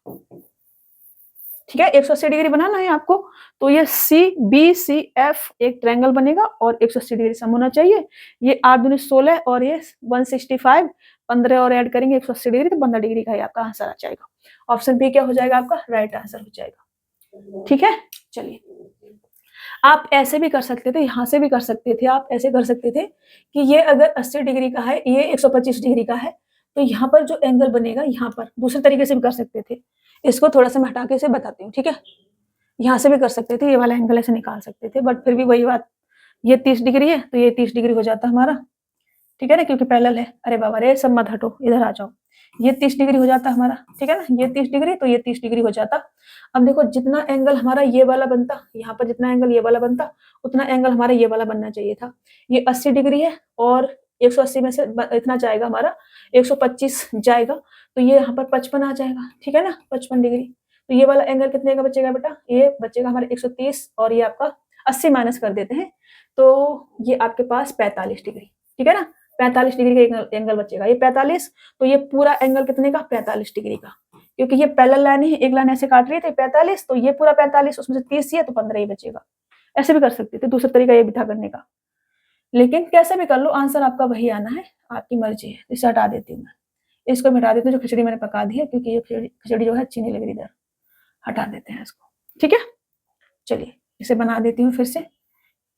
क्वेश्चंस को आप कैसे भी कर सकते हैं, आपकी मर्जी है, बट ये आपके दिमाग में कौन सा तरीका आ रहा है किस टाइम पे, ये डिपेंड करती है चीजें। चलिए आगे बढ़े, नेक्स्ट क्वेश्चन ले ले। 15 डिग्री का मेरा ये वाला एंगल आ गया था। चलो, नीचे दिए गए चित्र में ए बी पैरेलल है सी डी के, एक्स का मान क्या होगा? अब देखो ए बी क्या है? पैरेलल है बेटा किसके? सी डी के। तो अगर ये दोनों लाइनें पैरेलल हैं बेटा, जैसे मैं इसे अलग से बना के बता देती हूँ, ठीक है? यहीं पे बता दूं, चलो यहीं बता देती हूँ। अगर मैं इस वाली लाइन को यहाँ से ऐसे एक लाइन और पैरेलल पैरेलल ऐसे गुजार दूं, इनके बीच से ऐसे गुजार दूं, तो मेरे पास क्या होगा बेटा? ये एंगल अगर 110 डिग्री का है, तो यहाँ पर एंगल बचेगा मेरे पास 70 डिग्री का, ठीक है? तो ये दोनों लाइन पैरेलल हो गई, एम एन मान लेती हूँ, एम एन, ठीक है? एम एन, ये पैरेलल मैंने लाइन बना दी इसके, तो इसको थोड़ा सा इधर लेके आऊं नीचे, और ये ऐसे काटते हुए लाइन बना दी, तो ये 70 डिग्री का एंगल, तो ये भी 70 डिग्री का एंगल बनेगा। बनेगा या नहीं बनेगा? आप कहोगे यस मैम बनेगा। अब ये लाइन इस लाइन के पैरेलल है, तो इसको भी अगर मैं थोड़ा सा, इस वाली लाइन को थोड़ा सा अगर मैं ऐसे आगे बढ़ाऊं, तो ये अगर 35 डिग्री का, तो यहाँ भी ये 35 डिग्री का बनेगा। बनेगा या नहीं बनेगा? आप कहोगे यस मैम बनेगा। बनेगा, तो ये जो एंगल पूरा बना वो क्या आ गया बेटा? इस वाले एंगल और इस वाले एंगल का सम आ गया। तो मैं यहाँ से ये कह सकती हूँ कि ये जो पूरा एंगल मेरा कितना था, 2x प्लस का 15 डिग्री, बराबर में क्या कह सकती हूँ? 70 डिग्री प्लस का 35 डिग्री, 30 डिग्री ने 35 डिग्री है, ठीक है? 35 डिग्री का एंगल, तो यहाँ 35 डिग्री लिखेंगे। 35 डिग्री, 35 डिग्री, ठीक है? 35 डिग्री का है ये, तो 70 डिग्री प्लस का 35 डिग्री, ये लिख सकती हूँ मैं। तो यहाँ से केवल 2x बराबर कितना आ जाएगा बेटा? ये 105 में से 15 जाएगा, तो मेरे पास आ जाएगा 90 डिग्री। अगर 2x बराबर 90 डिग्री है, तो x बराबर कितना आ जाएगा? 45 डिग्री। मेरे से x का मान पूछा है, यही क्या हो जाएगा? हमारा आंसर हो जाएगा 45 डिग्री। ऑप्शन ए आपका राइट आंसर हो जाएगा। समझ में आया आपको? ऐसे करना है आपको। लाइन बनी नहीं है तो बना लो, क्या दिक्कत है उसमें, बना सकते हैं। चलो आगे बढ़े। कोणों का निम्नलिखित में से कौन सा समुच्चय का त्रिभुज बनता है? अब तो कौन सा समुच्चय का बनेगा? जिनके एंगल का सम 180 डिग्री होगा, ठीक है? जैसे कि मैंने एक ये ट्रायंगल बनाया बेटा, ये मैंने क्या बनाया? एक ट्रायंगल बनाया। मान लो कि ये ए है वर्टेक्स, ए बी सी, ये मैंने मान लिया। तो angle A plus angle B plus angle C बराबर कितना होना चाहिए? 180 डिग्री होना चाहिए। Angle A plus angle B plus angle C बराबर 180 डिग्री होना चाहिए। अब जहां भी 180 डिग्री आ रहा होगा वो आंसर होगा। 100 और 80, 180 डिग्री आपका आंसर हो जाएगा। बाकी कहीं नहीं बन रहा है, देखो 80 और 110, 190 हो जाएगा। ये 100, 160 ही रह जाएगा। ये 100 इधर लग दो, 100, 150, 150 और इतना 210 आ जाएगा, तो कोई भी नहीं होगा। ऑप्शन ए आपका राइट आंसर हो जाएगा, ठीक है? चलिए, एक त्रिभुज के कोणों के माप का अनुपात 3:4:8 है। तीनों कोणों में से सबसे छोटे कोण का माप क्या होगा? ये हमसे कहा जा रहा है। सबसे छोटा कोण कौन सा होगा? ये वाला होगा। तो मैं यहाँ से लिख सकती हूँ 3x प्लस का 4x प्लस का 8x बराबर 180 डिग्री, ठीक है ना? 8 4 12 और 3 15, 15x बराबर 180 डिग्री और x बराबर कितना आ जाएगा? 12 डिग्री। अगर x बराबर 12 डिग्री है, तो मेरे को सबसे छोटा 3x आएगा। 3x बराबर 12 तिया 36 डिग्री, ये आपका आंसर हो जाएगा 36 डिग्री। ठीक है, ऑप्शन डी आपका राइट आंसर होगा। देखो मैं इतना डिटेल में समझा रही हूँ ना, बहुत ज्यादा आपको समझ में आने चाहिए। एक्स बैक्स लिखने की जरूरत नहीं होती, दिमाग से याद कर सकते हैं, लेकिन फिर भी अभी सीख रहे हैं तो इसलिए मैं चाहती हूँ कि आप जीरो से सीख रहे हैं, तो जीरो से आपके दिमाग में चीजें जानी चाहिए। एक त्रिभुज में सभी कोणों के मान पूर्णांक है, पूर्णांक मान है सभी, पॉइंट पॉइंट में कुछ भी नहीं है। तो निम्नलिखित में से कौन सा उनके मापों का अनुपात नहीं हो सकता है? तो जिसमें पॉइंट पॉइंट बनेगा वो नहीं हो सकता है, पूर्णांक उन्होंने पहले ही बोल दिए। इनका सम करेंगे तो 5 और 1 6 आ जाएगा, इधर करेंगे तो 9 और 3 12 आ जाएगा, इधर करेंगे तो ये आपका 11 और 7 18 आ जाएगा, इधर करेंगे तो ये आपका कितना आ जाएगा, ये 15 और 6 21 आ जाएगा, 21 आ जाएगा। तो देखो 6 से भी 180 डिग्री आपका पूरा पूरा कटता है, ठीक है, तो पूर्णांक में निकलेगा। 12 से भी आपका 180 डिग्री पूरा पूरा कटता है, पूर्णांक में निकलेगा। 18 से भी 180 डिग्री पूरा पूरा कटता है, पूर्णांक में निकलेगा। लेकिन 21 का मल्टीपल नहीं होता है, तो ये जो आपका 21 सम आ रहा है ये आपका आंसर होगा। इसमें मापों का अनुपात अनुपात नहीं होगा, ऑप्शन डी आपका राइट आंसर हो जाएगा। समझ रहे हो? मैं कह रही हूँ कि इसका भी ये मल्टीपल है। देखो कितना आ जाएगा, 6 तिया 18 होता है, 30 से मल्टीपल कर दो तो कितना बनेगा बेटा, 180 डिग्री बनेगा। ये 15 इंटू 12 15 डिग्री से मल्टीपल कर दो। इसमें अगर मैं 10 डिग्री से कर दूं, और इसमें नहीं बनेगा, ये मल्टीपल नहीं है इसका, इसका कितना भी गुना नहीं है, मतलब पॉइंट पॉइंट में बनेगा, ऐसा नहीं है, मतलब एग्जैक्ट नहीं बनेगा। समझ रहे हो ना, इसमें नहीं बना सकते हैं, एग्जैक्ट नहीं बना सकते हैं। उन्होंने हमें पहले बोल दिया कि मान पूर्णांक में है, पूर्णांक में ही चाहिए, पॉइंट में नहीं चाहिए। तो ऑप्शन डी आपका राइट आंसर हो जाएगा। चलो, त्रिभुज एबीसी में 2a बराबर 3b एंगल दे रखा है, 2 एंगल ए बराबर 3 एंगल बी बराबर 6 एंगल सी है। इन तीनों कोणों में से सबसे बड़े कोण का मान क्या होगा? अब देखो मैंने रेशियो में ये चीजें आपको, रेशियो में नहीं सॉरी, हाँ रेशियो में ही कराई थी मैंने आपको, रेशियो में ये चीज सिखाई थी मैंने ये सिखाया था कि अगर ऐसे लिखा हुआ है तो उनका रेशियो हम कैसे ले सकते हैं। ए बराबर कितना आ जाएगा, ए के लिए ए को छुपा दो, बीसी का मल्टीपल करो 6 तिया 18, तो एंगल ए, पहले पेन ले लेती हूँ मैं, एंगल ए कितना आ जाएगा, ये 6 तिया 18 रेशियो। एंगल बी कितना आ जाएगा बेटा, बी को छुपा दो, 6 दूनी 12 रेशियो। एंगल सी कितना आ जाएगा बेटा, सी को छुपा दो, 3 दूनी 6, ये रेशियो आ जाएगा इनका। ठीक है ना, angle A, angle B, angle C का। अब सभी कोणों का योग कितना होना चाहिए, 180 डिग्री होना चाहिए। तो इनको मैं सम करूं इनका, तो 20 30 36 डिग्री, 36 एक्स लिख सकती हूँ, ऐसे लिख लो, इसके बराबर 180 डिग्री। एक्स बराबर कितना आ जाएगा, 36 पंजे 180 डिग्री, 5 डिग्री आ जाएगा। अगर एक्स बराबर 5 डिग्री, सबसे बड़ा कोण मेरे से पूछा है, 18 आ जाएगा। 18 एक्स लिख सकते हैं, ऐसे लिख सकते हैं, ठीक है, बिना एक्स के भी रहने दो, कोई दिक्कत नहीं है। एक भी लिख सकते हैं आप, ऐसे लिख सकते हैं, इसको भी हटा देती चलो मैं, क्योंकि मैंने ऊपर एक्स नहीं लिखा ना, फिर यहाँ एक्स लिखूंगी, फिर आपको कहोगे मैम कहीं एक्स लिखती है कहीं एक्स नहीं लिखती है, पता नहीं कौन सी दुनिया में चल रही है। तो ये 1 बराबर 5 डिग्री मान लो आप, 18 बराबर कितना आ जाएगा, 18 पंजू 90 डिग्री, ऐसे कर लो, ठीक है, ये आपका आंसर हो जाएगा 90 डिग्री। ऑप्शन बी आपका राइट आंसर हो जाएगा। समझने की बात है, एक्स मानो एक्स मत मानो कोई बात नहीं।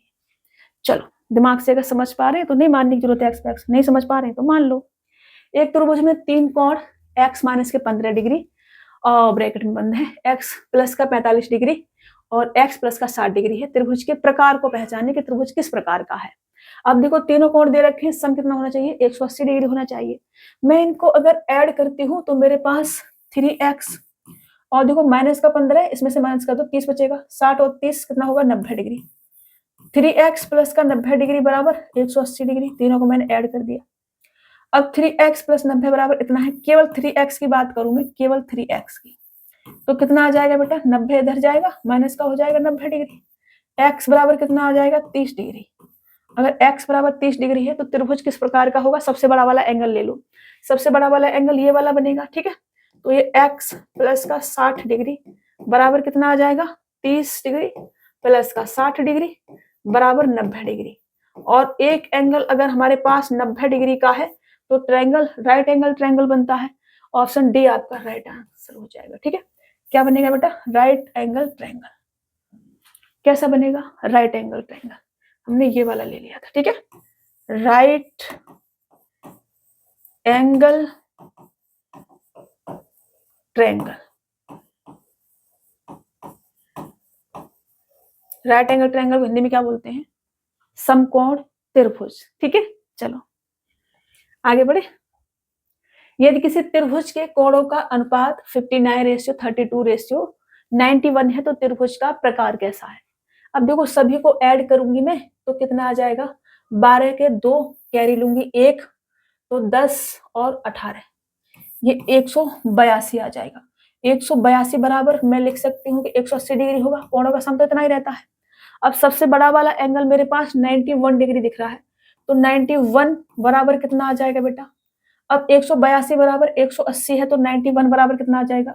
ये इसका कितना गुना है? तो आप कहेंगे इसका आधा है। 9 दूनी 18, इसका आधा 1, तो इसका भी इधर कितना कर दो? आधा कर दो। आधा आधा करोगे तो 2 निम 18, यहाँ पे 90 डिग्री आएगा। अगर सबसे बड़ा वाला एंगल 90 डिग्री का है तो triangle right angle triangle. Option B आपका राइट आंसर हो जाएगा, राइट एंगल ट्रायंगल। ठीक है, कौन सा बनेगा बेटा?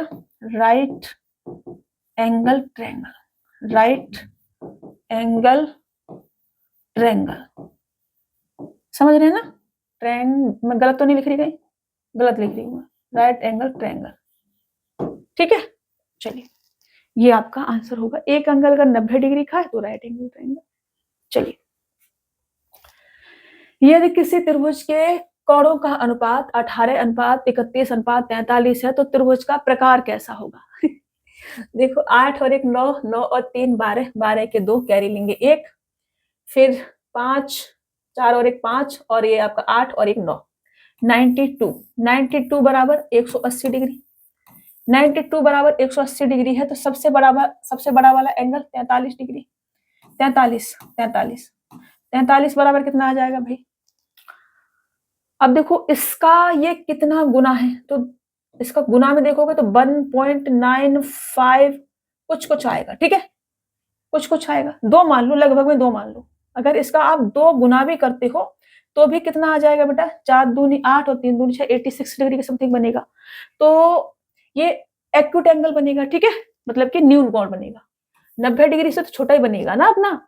अगर मैं इसको 2 भी मान लेती हूँ, लगभग में मैं मान लूँ इसको मैं 2 मान लेती हूँ, लगभग में कितना मान लेती हूँ कि ये 2 गुना है। ठीक है, लगभग में इसको 2 गुना ही मान लेती हूँ और इसका मैं लगभग में 2 गुना ही कर लेती हूँ।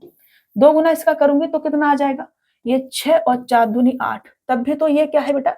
ये 90 डिग्री से क्या आ रहा है? छोटा आ रहा है। ठीक है, अगर ये 90 डिग्री से छोटा है बेटा, एंगल अगर 90 डिग्री से छोटा है तो क्या बनता है? Acute angle. एक्यूट एंगल मतलब कि न्यून कोण। ठीक है, ये बनता है हमारा न्यून कोण। न्यून कोण ये आपका आंसर होगा। समझ में आ रहा है? चलिए, हमने लगभग में मान लिया। मल्टीपल करते यहाँ पे थोड़ा दिक्कत होती, तो हमने लगभग में 2 मान लिया इसको। अगर हम मैक्सिमम मान रहे हैं तब भी हमारा 90 डिग्री पे नहीं पहुंच रहा है, इसका मतलब इस पे तो और भी कम आएगा, तो वैसे भी एक्यूट एंगल हो गया। चलो, थोड़ा दिमाग लगाना होता है ना। दी गई आकृति में QS त्रिभुज PQR का एक बाह्यकोण समद्विभाजक है। अब देखो मैं इसमें से ना कुछ क्वेश्चंस मैंने हटा दिए पीछे से, कुछ क्वेश्चंस थोड़े से ज्यादा टफ बन रहे थे। मैंने कहा कराओगे तो बच्चे भड़क जाएंगे कि मैम इतना टफ है जा रही है, इतना टफ नहीं आएगा। वो थोड़ा सीजीएल मैथ्स लेवल के क्वेश्चन थे तो मैंने हटा दिए। 3-4 क्वेश्चन मैंने पीछे से हटा दिए इसमें से। ठीक है, आपको इससे बाहर नहीं जाएगा, जो मैं करा रही हूँ इस लेवल से बाहर नहीं जाएगा पेपर। ठीक है, तो जो ज्यादा टफ लग रहे थे वो हटा दिए हैं। पीडीएफ में कल जो मैंने पीडीएफ डाली थी उसमें होंगे वो क्वेश्चंस, आपको करने हैं सॉल्व तो उससे करेंगे, और नहीं आए तो मेरे को भेज देना, मैं आपको समझा दूंगी। अगर ना ही सीखना है उनको, सीखने की उत्सुकता है तो मैं आपको नेक्स्ट क्लास में समझा दूंगी। ठीक है, अभी के लिए मैंने वो हटा दिए थे इसमें से। यहाँ आते हैं, दी गई आकृति में QS त्रिभुज PQR का एक बाह्यकोण समद्विभाजक है। यदि QS बराबर RS हो तो A का मान क्या है? अब देखो बेटा ये क्या है? 2A है। अगर मैं इसको पूरे ट्रायंगल को इसको देखूं मैं, तो ये जो एंगल है ये वाई एंगल बनेगा किसका? PQS का बाह्यकोण बनेगा। ठीक है, एक्स ट्रायंगल बनेगा, बाह्यकोण बनेगा। तो ये कोण किसके बराबर होगा? एंगल P और एंगल S के बराबर होगा। इसके बराबर होगा या नहीं होगा? अगर ये 2A है, ये A है, तो ये वाला हमारा A आ जाएगा। आएगा कि नहीं आएगा? आप कहेंगे यस मैम आएगा। तो इसके सामने के साइड ये A, इसके सामने के साइड ये वाली A, तो ये A दोनों बराबर बराबर हो जाएगा। साइड बराबर बराबर। अब ये वाली साइड पूरी इस वाली साइड के बराबर है, अब ये इसके साइड के बराबर हो गई, बराबर बराबर हो गई। और हमसे ये कहा जा रहा है कि भाई कोण समद्विभाजक है, समद्विभाजक है, तो ये अगर 2a है तो ये भी कितना होगा, 2a होगा। होगा कि नहीं होगा? आप कहेंगे यस, क्योंकि ये क्या है बेटा, समद्विभाजक, भाई कोण समद्विभाजक है। अगर समद्विभाजक तो ये 2a, ये भी 2a। अब देखो ये अगर इस वाली साइड के सामने ये 2 है, अगर साइड बराबर बराबर है तो एंगल भी बराबर बराबर ही होते हैं, ठीक है। त्रिभुज की अगर साइड बराबर बराबर है, मैं समझा देती हूँ। देखो मैंने एक ये त्रिभुज बनाया, ठीक है, मैंने क्या बनाया बेटा, त्रिभुज बनाया। मैंने त्रिभुज बनाया ABC, ठीक है। मैं थोड़ा छोटा बना देती हूँ ताकि आपको समझ में आता रहे। दो समझा देती हूँ, 2 ट्रायंगल बना के समझा देती हूँ। 2 साइड बराबर ले लेती हूँ, एक में 3 साइड बराबर ले लेती हूँ, उससे आपको समझ में आ जाएगा, ठीक है। तो मान लो कि ये एक ट्रायंगल है हमारे पास में ABC, तो इसमें AB बराबर में AC मान लेती हूँ, दोनों बराबर मैंने मान ली। अगर ये साइड दोनों बराबर बराबर है बेटा, तो एंगल भी बराबर बराबर होंगी। इसमें एंगल अगर ये थीटा है तो ये वाला एंगल भी थीटा ही होगा। अगर साइड बराबर बराबर तो एंगल भी बराबर बराबर होंगे। ये वाला एंगल कितने का बचेगा बेटा, ये बचेगा 180 डिग्री माइनस का 2 थीटा, ठीक है। ये थीटा, ये थीटा, यहाँ जो एंगल बनेगा ये वाला 180 डिग्री माइनस का 2 थीटा बनेगा। ऐसे ही इसमें अगर मैं ले लूं, ये A बना दिया, ये अब देखो समद्विबाहु त्रिभुज है, ये इन सब में हम नहीं जाएंगे, अभी सिर्फ एंगल समझा रही हूँ, उस पर ध्यान देंगे, ठीक है। ये A है, ये B है, ये समबाहु बना देती हूँ, मतलब कि इक्विलेटरल, ठीक है। सभी साइड बराबर हैं, अगर सभी साइड बराबर है तो सभी एंगल भी बराबर बराबर होंगे, मतलब ये भी थीटा होगा आपका, ये भी थीटा होगा आपका, और ये भी थीटा होगा। अगर तीनों एंगल बराबर बराबर है, 3 थीटा बराबर 180 डिग्री, थीटा बराबर 60 डिग्री, मतलब ये भी आपका 60 डिग्री का होगा, ये भी आपका 60 डिग्री का होगा, और ये भी आपका 60 डिग्री का होगा। मैं सिर्फ इतना समझाना चाह रही हूँ अभी के लिए, अभी मैं इक्विलेटरल या आइसोसेल्स पे नहीं जा रही हूँ, मैं इस पे जा रही हूँ कि अगर साइड बराबर बराबर है तो एंगल भी बराबर बराबर ही होंगे, ठीक है। मैं अभी ये समझाना चाह रही हूँ। तो अगर इसके बराबर हमारी ये वाली साइड है और इसके सामने 2a है, तो इसके सामने भी ये वाला एंगल कितना आ जाएगा, 2a आ जाएगा बेटा। अब मुझसे कहा जा रहा है a का मान क्या है, तो मैं इस वाले को ऐसे जोड़ के देखूं तो मेरे पास जो RSQ बन रहा है, ये पूरा एक ट्रायंगल बन रहा है बेटा, triangle QRS, QRS, triangle QRS में देखा जाए तो 180 डिग्री सम होना चाहिए, 2a प्लस का 2a प्लस का ये वाला a बराबर 180 डिग्री, ठीक है ना। मतलब कि 5a बराबर 180 डिग्री, तो a बराबर कितना आ जाएगा बेटा, 5 तिया 15 और 5 छिक्के 30, 36 डिग्री। ये आपका आंसर हो जाएगा। समझ में आया आपको? ऑप्शन बी आपका राइट आंसर होगा। अभी देखो मैं बहुत बेसिक से समझा रही हूँ, बहुत ज्यादा बेसिक से, इससे ज्यादा बेसिक से नहीं समझा सकते हैं, समझ लेना, ठीक है। नहीं आए समझ में तो फिर से मेरे से पूछना। यहाँ आते हैं, दिए गए चित्र में x का मान क्या है। अब देखो ये वाला एंगल हमारे पास 55 डिग्री का है, 55 डिग्री का, ये वाला 25 डिग्री का है, आपको शायद दिखाई नहीं दे रहा होगा तो मैं इसलिए लिख दे रही हूँ। ये वाला x डिग्री का एंगल है, ये हमसे पूछा है, ये 40 डिग्री का एंगल है, 40 डिग्री का, ठीक है। अब देखो बेटा, अगर आप ध्यान से देखोगे तो ये जो आपके पास ABD, ये जो आपके पास एक ट्रायंगल है बेटा, इसको मैं लाइन को ऐसे आगे बढ़ी हुई है, ये वाला एक्सटीरियर एंगल बनेगा, इसका ABD जो त्रिभुज है इसका ये एक्सटीरियर एंगल बनेगा, और ये एंगल किसके बराबर होगा, angle D plus angle A के बराबर होगा। तो इन दोनों को अगर मैं ऐड कर दूं तो ये 80 डिग्री बनेगा, 25 डिग्री और 55 डिग्री, 80 डिग्री बनेगा।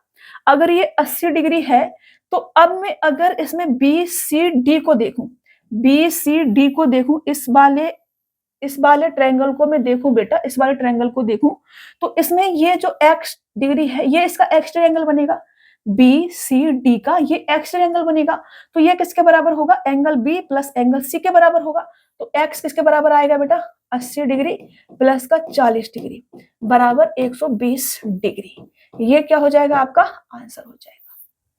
मैंने शुरू में ही आपको ये एक्सटीरियर एंगल समझा दिया था, ठीक है। ऑप्शन सी आपका राइट आंसर होगा। आगे बढ़े, समझ लो, समझ में नहीं आए तो मेरे से फिर से पूछ लेना आप। चलिए, दिए गए चित्र में यदि BP पैरेलल है CQ के और AC बराबर BC हो तो x का मान क्या है। अब देखो हमसे कहा जा रहा है कि ये वाली लाइन जो है BP जो है वो CQ के पैरेलल है, दोनों पैरेलल हैं। ये अगर पैरेलल है बेटा, तो इसको अगर मैं ऐसे बढ़ाऊं, ये वाला एंगल 70 डिग्री का मेरा बना हुआ है, 70 डिग्री का, ठीक है। अगर ये दोनों लाइनें पैरेलल हैं तो ये पूरा एंगल 70 डिग्री का होना चाहिए, ठीक है। ये पूरा एंगल कितने का होना चाहिए? 70 डिग्री का होना चाहिए। उसमें 20 डिग्री का ये बना हुआ है एंगल, लाइन पैरेलल है और ये एक सीधी रेखा है, तो ये वाले एंगल बराबर बराबर होने चाहिए। ये अगर 70 डिग्री का तो ये भी 70 डिग्री का, ये 20, तो ये वाला एंगल केवल यहां से लेकर के यहां तक कितना बचेगा बेटा? ये बचेगा हमारे पास 50 डिग्री का। ये 70 तो ये 70, तो 20 ये 50 आ गया, ठीक है। एक्स का मान हमसे पूछा है। अब देखो इसके सामने ये दोनों लाइन बराबर बराबर है, AC बराबर BC है, एक्स का मान पूछा है, तो इसके सामने 50, तो ये भी कितना होना चाहिए? 50 होना चाहिए। अब अगर आप ध्यान से देखोगे 50 डिग्री, ठीक है, 50 डिग्री। अब अगर आप ध्यान से देखोगे तो ये जो आपके पास ABC, ये जो आपके पास ट्रायंगल है बेटा, इसका ये एक्सटीरियर एंगल नहीं है पूरा, ये एक्सटीरियर एंगल है पूरा, तो ये जो पूरा है ये पूरा इतना, ये angle A plus angle B के बराबर होना चाहिए। मतलब यहाँ पर जो एंगल बने वो 100 बनना चाहिए। 70 ये है तो यहाँ पर ये वाला एंगल X है, ये X, ठीक है। X कितना होना चाहिए? ये 30 डिग्री होना चाहिए। 100 बनाना है ना, एक्सटीरियर एंगल बनेगा, ठीक है। तो ये पूरा 100 होना चाहिए, मतलब कि ये अगर हमारे पास में 70 है तो ये 30 होना चाहिए। समझ गए ना?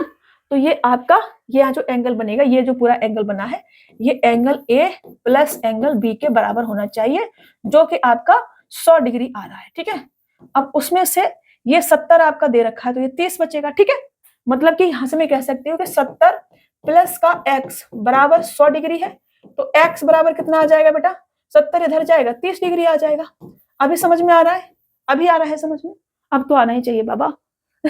अभी भी नहीं आए तो दिक्कत हो जाएगी। चलो, दी गई आकृति में AD पैरेलल है BC के, AD बराबर AE और BC बराबर EBE, x का मान क्या होगा? BC बराबर BE। अब देखो बेटा, मैंने आपको जब मैं ये एंगल समझा रही थी तब मैंने आपको ये समझाया था कि देखो, मैं समझाने फिर से चलती हूँ। ये वाला एंगल, अगर ये लाइनें क्या है बेटा? पैरेलल है, ठीक है। DAD ये वाली लाइन और ये वाली लाइन अगर हमारी पैरेलल है और ये एक सीधी रेखा है, तो ये जो हमारे ये वाले जो एंगल बनते हैं इनका सम 180 डिग्री बनता है, ठीक है। ये मैंने सिखाया था आपको, देखो एक बार फिर से आपको बता के आती हूँ। ला ला ला ला ला, आजा भाई, किधर है भाई? बच्चे कंफ्यूज हो जा रहे हैं। इधर देखो, ये सम ऑफ कॉन्जिक्यूटिव इंटीरियर एंगल्स, ये मैंने समझाया था आपको कि जितना एंगल 7 है और 2 है उनका सम 180 डिग्री होगा। अगर ये दोनों लाइनें पैरेलल है और एक लाइन ऐसे काट रही है तो इसका और इसका सम 180 डिग्री होगा और इसका सम 180 डिग्री होगा। ये मैंने आपको सिखाया था बेटा, समझ में आ गया ना? ये लिखा हुआ angle 7 plus angle 2 180 degree, angle 3 plus angle 6 180 degree. अभी समझ में आ गया ना? चलो अभी देखो, मैं अपने क्वेश्चन पे आती हूँ। कितने थी मैं भाई? आजा रे बाबा, आजा रे बाबा, इधर थे, यहाँ थे ये। तो अगर angle A plus angle B बराबर हमारा 180 डिग्री है बेटा, तो आप थीटा या x ये सब मानने की बजाय आप क्या मान सकते हैं? कोई भी पुट कर सकते हैं, कुछ भी। मान लो कि मैं इसको 120 डिग्री मान लेती हूँ, तो ये वाला 60 डिग्री आ जाएगा फिर, ठीक है, 60 डिग्री आ जाएगा ये। अगर ये 120 डिग्री है और ये वाली साइड इस वाली साइड के बराबर है, तो फिर बाकी 60 डिग्री बचेगा। 60 डिग्री को बराबर बराबर बांटेंगे तो ये 30 डिग्री आ जाएगा और ये 30 डिग्री आ जाएगा, ठीक है। अब मैंने ये 60 डिग्री माना है, ये वाली साइड इस वाली साइड के बराबर है, तो ये भी 60 डिग्री होगा और ये भी 60 डिग्री होगा। अब ये पूरा जो एंगल बनेगा यहाँ पर 180 डिग्री का बनेगा, उसमें से 60 डिग्री है, 30 डिग्री है, तो 90 डिग्री हो गया। बाकी का जो बचेगा ये वाला 90 डिग्री का बचेगा। बस बात खत्म। ऐसे आपको कर लेना है 90 डिग्री, ये आपका आ जाएगा आंसर। समझे आप कि नहीं समझे? समझ लेना रे बाबा। चलो, ये आज का आपका लास्ट क्वेश्चन है। दी गई आकृति में AD बराबर DB बराबर BC और चित्र में दिखाया गया कोण 60 डिग्री है, x का मान क्या होगा? अब देखो, ये एंगल अगर हमारा 60 डिग्री है बेटा, तो अगर मगर नहीं करेंगे। देखो, ये वाला जो हमारा ट्रायंगल बन रहा है, ये वाला ट्रायंगल, इस पे फोकस करो, ठीक है। इसमें ये वाली साइड और ये वाली साइड दोनों बराबर बराबर है, मतलब इसके सामने अगर एंगल x है तो इसके सामने भी यहाँ पर एंगल x बनना चाहिए या नहीं? आप कहेंगे यस मैम। अगर मैं इस वाले ट्रायंगल की बात करूं, ए बी डी की, इस वाले ट्रायंगल की अगर मैं बात करूं, तो ये जो एंगल है बेटा इसका एक्स ट्रायंगल होगा, एक्स ट्रायंगल होगा, ये वाला एक्स है ना, तो ये एक्स किसके बराबर होगा, ये एक्स होगा angle A plus angle B के बराबर। और ये साइड अगर बराबर बराबर, तो एंगल बराबर बराबर होंगे, तो ये अगर एक्स है तो ये वाला एंगल एक्स बट्टे दो और ये वाला एंगल एक्स बट्टे दो होगा, बराबर बराबर करना है, ये एक्स है तो ये एक्स का आधा, ये भी आधा, तभी तो एक्स बट्टे दो ऐड करोगे तो एक्स बनेगा आपका, ठीक है ना। आप कहोगे यस मैम बनेगा। अब हमें एक्स का मान पूछा है, आगे क्या कर सकते हैं भाई, हम आगे हम ये कर सकते हैं इसमें कि अब देखो यहां से अगर मैं इस पूरे ट्रायंगल की बात करूं, किसकी, इस पूरे की, ए बी और सी की, इस पूरे ट्रायंगल की अगर मैं बात करूं, इस पूरे ट्रायंगल की, तो उसमें ये एक्सटीरियर एंगल होगा, ये जो 60 डिग्री हमारा पड़ रहा है ये एक्सटीरियर एंगल होगा इसका, ठीक है, होगा कि नहीं। अगर ये एक्सटीरियर एंगल है तो ये किसके बराबर होगा बेटा, ये होगा एंगल ए, अरे रे क्या है, angle A plus angle C के बराबर होगा, मतलब ये जो एक्स दे रखा है, ठीक है, angle A plus angle C ऐसे लिख देती, चलो इसके बराबर होगा, होगा कि नहीं, आप कहेंगे यस मैम होगा। एंगल ए कितना है बेटा हमारे पास में, एक्स बट्टे दो है, एंगल सी कितना है हमारे पास में, एक्स है, इसके बराबर ये होगा 60 डिग्री होगा, तो यहाँ से 2x x 3x बट्टे दो बराबर 60 डिग्री, तो x बराबर कितना आ जाएगा, 3 से काटोगे 20 दूनी 40 डिग्री, ये आपका क्या होगा आंसर, x बराबर 40 डिग्री, ऑप्शन सी आपका राइट आंसर होगा।